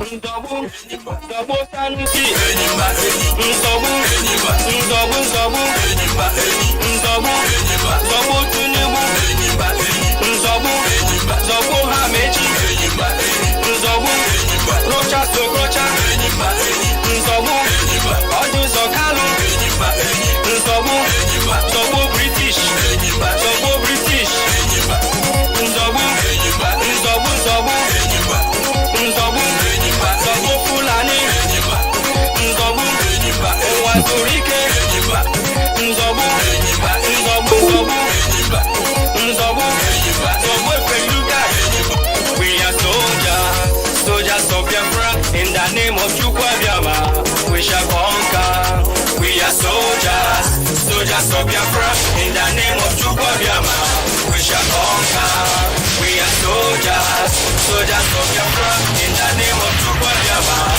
shall conquer. We are soldiers of Biafra, in the name of Chukwuabiama, we shall conquer. We are soldiers of Biafra, in the name of Chukwuabiama, we shall conquer. We are soldiers of Biafra, in the name of Chukwuabiama, we shall conquer. We are soldiers of Biafra, in the name of Chukwuabiama, we shall conquer. We are soldiers fighting for freedom, in the name of Chukwuabiama, we shall conquer. We are fighting for our motherland, by the grace of Chukwuabiama, we shall conquer. We are soldiers fighting for our rights, in the name of Chukwuabiama, we shall conquer. We are soldiers of Biafra, in the name of Chukwuabiama, we shall conquer. We are soldiers of Biafra, in the name of Chukwuabiama, we shall conquer. Come to Nanujo, one go on the rear. Ihamuru or Rito Goroko. Unyo Tabiara Dianesia, we walk on Okolo with you. Heroes as long as you're IPOB, even the code of conduct you have gone through, you will be disciplined. You can run, like our leader used to say, for a couple of days, the social media, after you come back. Most of us have been on suspension in this struggle, but nobody heard our voice. I, Mazi Nnamdi Kanu, Onyendu have suspended me at a certain time in this struggle because the Middle East was not, there was delay in their monthly collection due. There were delays in sending them because there were problem of sending money. Onyendu suspended me. The HODs, not everybody can. He suspended me. He said until there is improvement on those things. It happened. Did anybody hear my voice? I went on suspension until things get better.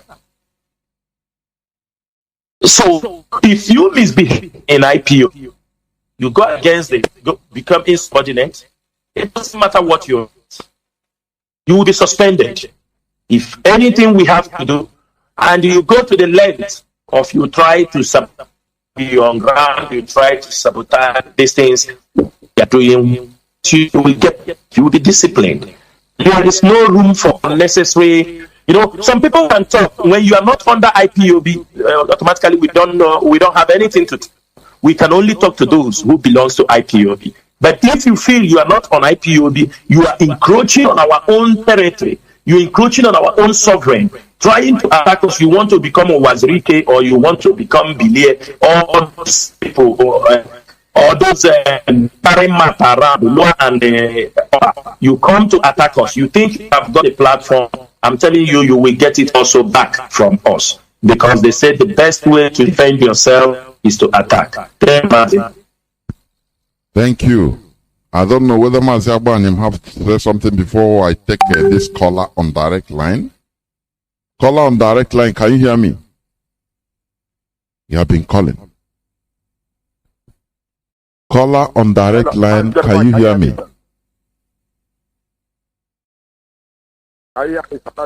Yes, go on. Mazi, go on. You are on air. Caller on direct line, go on.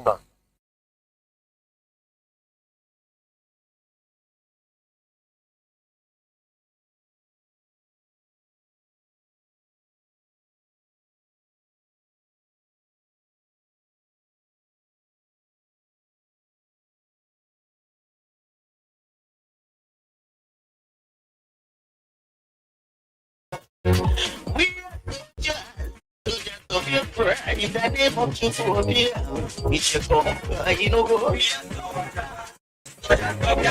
In the name of Jesus, we shall go.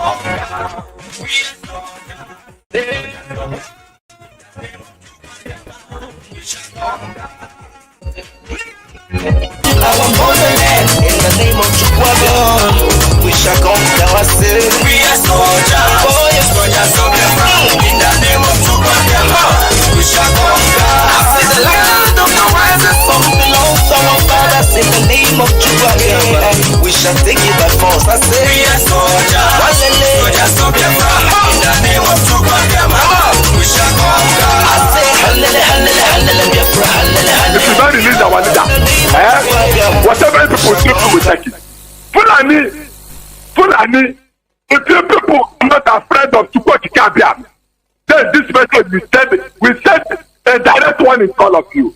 Terrorists. You want to come and take out of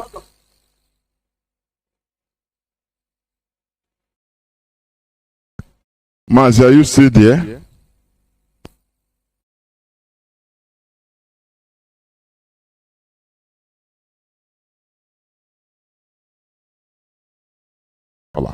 Caller on WhatsApp, you be the last caller, please. Can you hear me? Caller on WhatsApp. Caller on WhatsApp.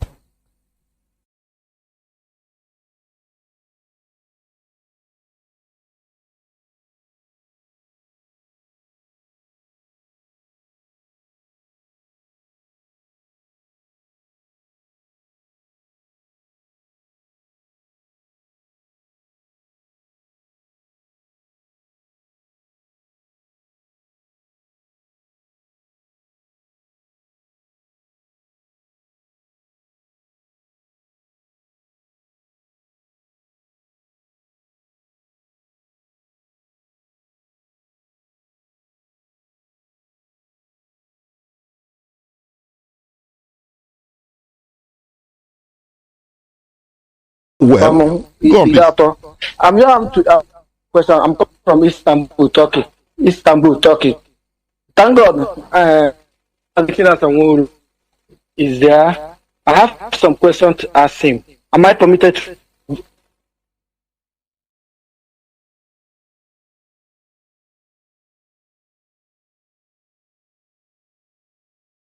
The question that I'm asking you is why Istanbul is not present.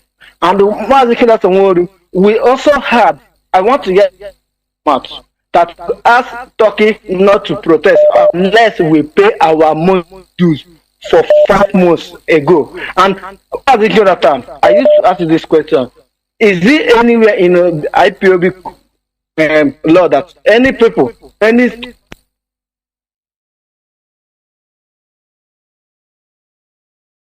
I have another question, and And Mazi is working with Nigeria community, and both Nigeria community and the Nigeria embassy are controlling IPOB in Turkey. We don't want national coordinators. They have been in our national coordinator for 9 years. They have not even achieved anything. All of them should resign. Let's have another executive in Turkey. Turkey doesn't have national executive. It is controlled by Nigeria community and Nigeria embassy. Mazi Nnamdi is our word of peace. Baba is his friend. He knows about it. That's the only.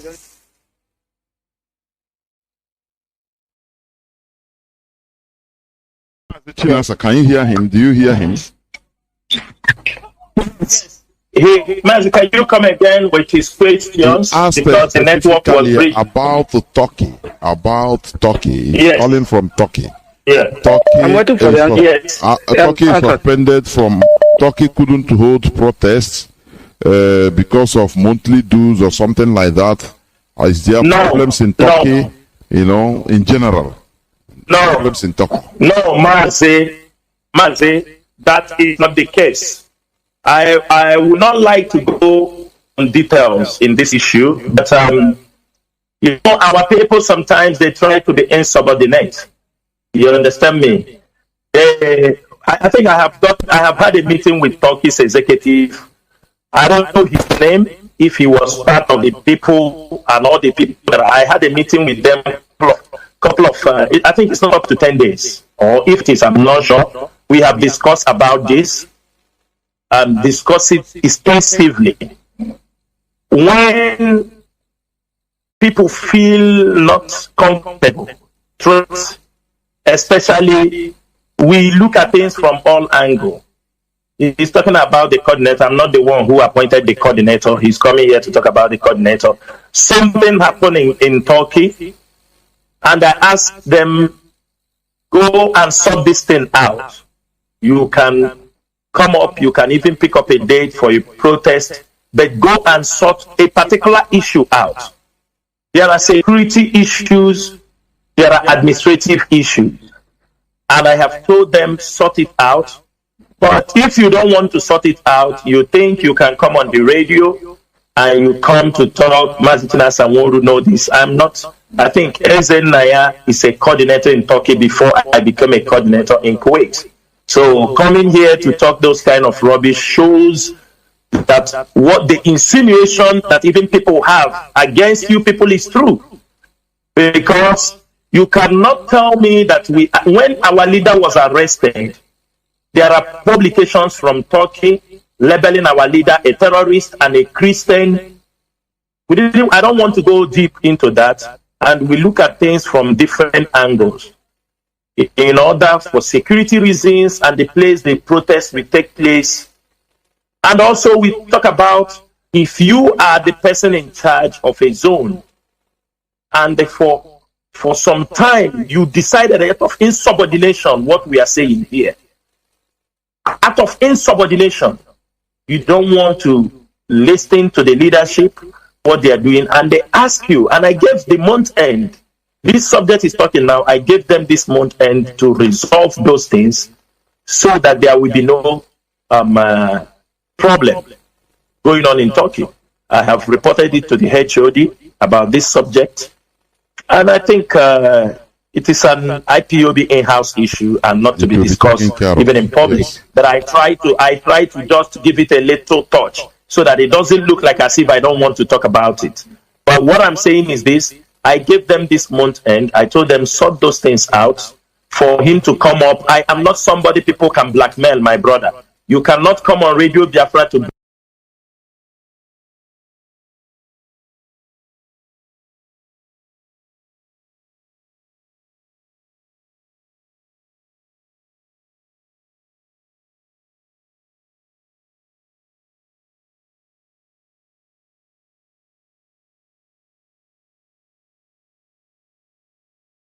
We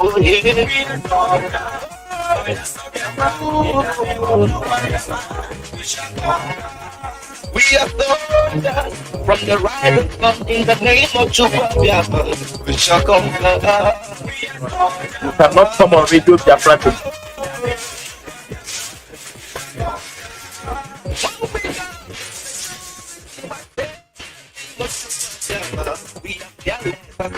Biafra.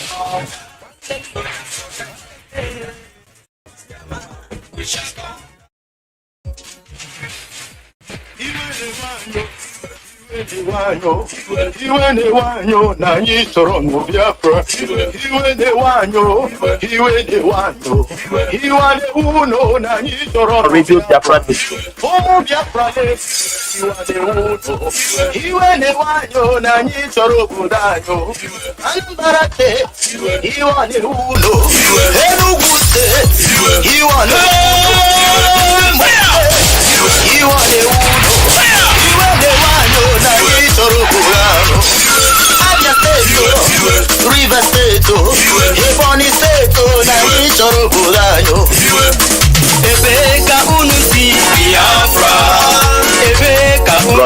You cannot come on Radio Biafra to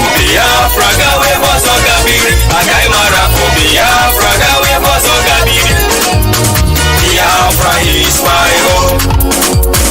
Ebeka unusi Biafra, Ebeka unusi Biafra, Gaimara po Biafra, Gawe boso gabiri, Gaimara po Biafra, Gawe boso gabiri.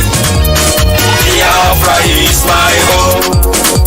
In this platform, we are calling all the indigenous people of Biafra, living in diaspora, to come back home. Let us defend and build our motherland, the land of the rising sun, and stop developing other people's land while our land has been taken by our enemies. For Biafra land is the kingdom of God on earth, and we must fight with the last drop of our blood to restore this great nation, the land of the rising sun. All hail Biafra! All hail indigenous people of Biafra! You cannot come on Radio Biafra. The land of the rising sun. Biafra must be restored. Biafra must live. And Biafra must survive. By the name of Biafra. Ebeka unusi Biafra. Ebeka unusi Biafra. Gaimara po Biafra. Gawe boso gabiri. Gaimara po Biafra. Gawe boso gabiri. Biafra is my home. They say the river cannot flow through the forest without bringing down trees. My dear Biafrans, for many years we have been folding our arms, hoping that Biafra will come in a platter of big and honey called dialogue. What did we get in return? They kill our brothers, they rape our women, they behead our children, they bomb our churches when we go to worship Biafra. No. Enough is enough. We can't take this anymore. We must fight to defend our land, the Biafra we love. For he who wants peace must be ready for war. Ebeka unusi Biafra. Ebeka not come on Radio Biafra. Biafra Gaimara po Biafra. Gawe boso gabiri. Gaimara po Biafra. Gawe boso gabiri. Biafra is my home. My people of Biafra, I'm laughing at you. Are we not ashamed of worship less in a foreign land just to make a living? Are we not tired of marrying our mother's pets just to have citizenship in a foreign land? Are we not tired of running from police and immigration, jumping condominium, rotting in jail? Ebeka unusi Biafra. Ebeka unusi Biafra. Gaimara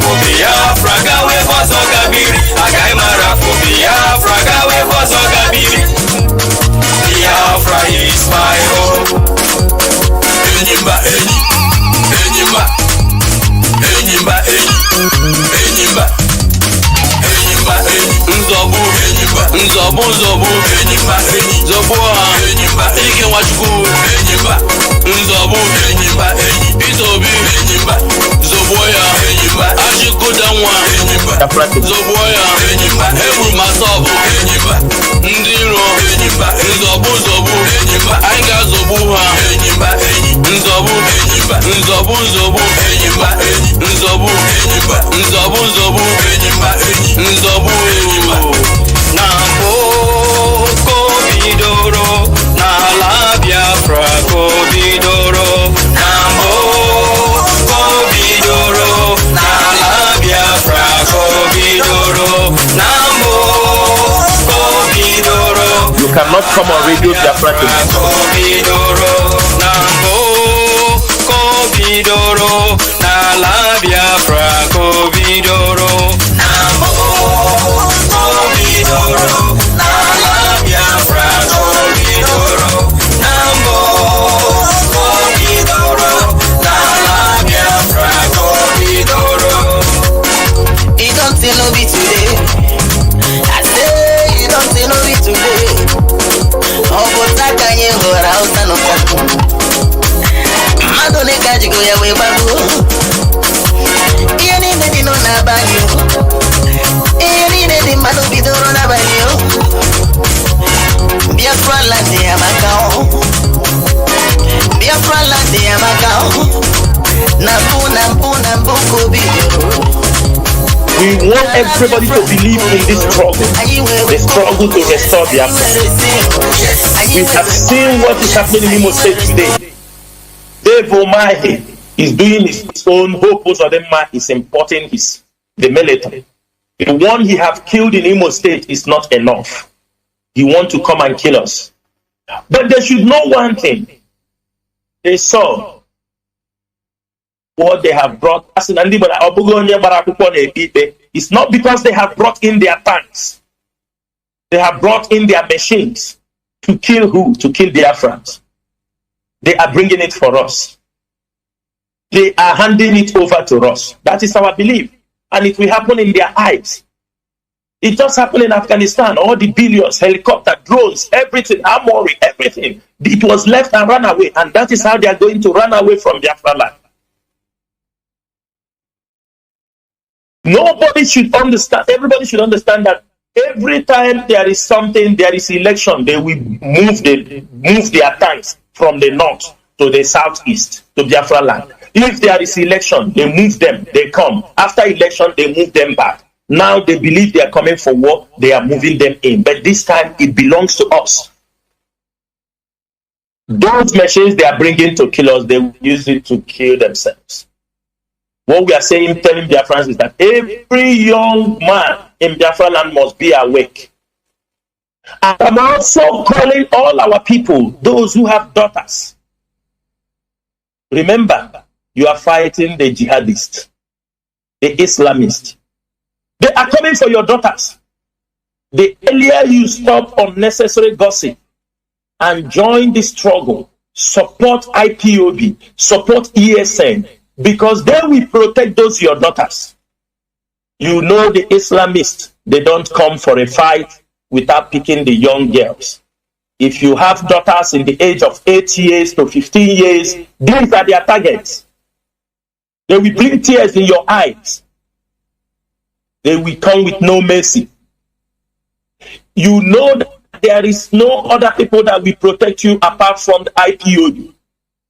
Diplomatically, we have the strength. You come under security-wise, we can protect your family. What we are saying is support this struggle. Stop gossiping and talking and saying, what are we going to do when we are telling you what to do? It is time every one of you will rise up and make sure that this struggle is taken to another level. We have only two missions. Release Mazi Nnamdi Kanu and restore Biafra. Apart from this, there is no other mission. Restore Biafra means we take away all the Fulani jihadists, the Fulani terrorists that have come into our land to kill and maim our people. What we are saying is this: we are never going to surrender. We are not going to retreat. Even though it remains one person, we will fight to death. that the main purpose is that Biafra land will never be taken in this generation. We will tell the story, the world will tell the story, that there was a time, a group of people called indigenous people of Biafra, whose leader was Mazi Nnamdi Kanu. They rose from the grass to grace. They were able to deliver the of this Janjaweed. Therefore, and to this end, I call my people once again. My name is Mazi Nnamdi Kanu. Mazi Nnamdi Kanu served the indigenous people of Biafra as a Middle East rep, and I'm also a member of the Directorate of State. So I will tell everybody, it is time that we all wake up. It is not time for joking. It is not time for gossip. And for that, I said, may Chukwu Kikabiama bless every one of you, and good evening. Well, thank you very much. And this is where we are calling it a quit in this program. And I hope that people got cleared of their questions. Because one thing we should understand is this. It is not only asking question for asking sake. It is about asking questions so that you learn. So that you genuinely learn and maybe do something about it. Not asking questions just for asking sake. You know, our people should remove emotion, extreme emotion in sometimes in what we are doing. Because with emotion, you become sometimes distracted. Any stone that is being thrown on you, you pursue the person. You become distracted. That is why people listen to gossip. So please, our leader is in the hands of the enemies. And the only thing you can do, as you say you love our leader, and genuinely so, is to obey the structure he put in place. If you start continue saying, hey, no, I love our leader, Mazi Nnamdi Kanu, but I cannot, I will only listen to him. Let him call me from DSS office. Are you sound at all? You know that it is impossible. And you know that what you are saying is a lie. It cannot happen. And you are saying that you love our leader. If you love him, obey the structure he puts. That is how Christ says, if you love me, keep my commandments. This struggle, this is not a joke. Some people might take it as a mere joke. But for us, this is a question of life and death. This is our hope. That is why we are doing what we are doing. Out of the love we have for ourselves and for our people. That is what is happening. So please, stop listening to gossip. Stop listening to gossip. Whatever that comes out from this leadership, it has a structure. That is the bottom line. It has a structure. There are some freelancers on Facebook.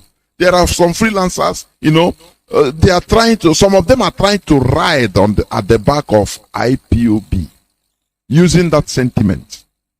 And now whenever anything is going wrong or they are trying to go above their limit in IPOB because they are not members of IPOB. When they are being called to order, you see some people start saying, no, let us not attack ourselves. We have to, I say, what is happening? Do people understand? During last time, 2015, our leader was in Kuje prison, in enemy's territory. And almost all the DOS that time, some members of DOS were sacked. And nothing happened. People think that, anything that happened, people think that the IPOB will collapse. It's a lie from pit of hell. The only thing we owe is loyalty, discipline, consistency.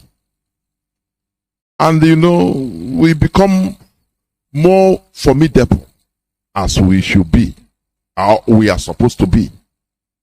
So thank you very much. There are many calls that came even today since some of my phones crashed, honestly.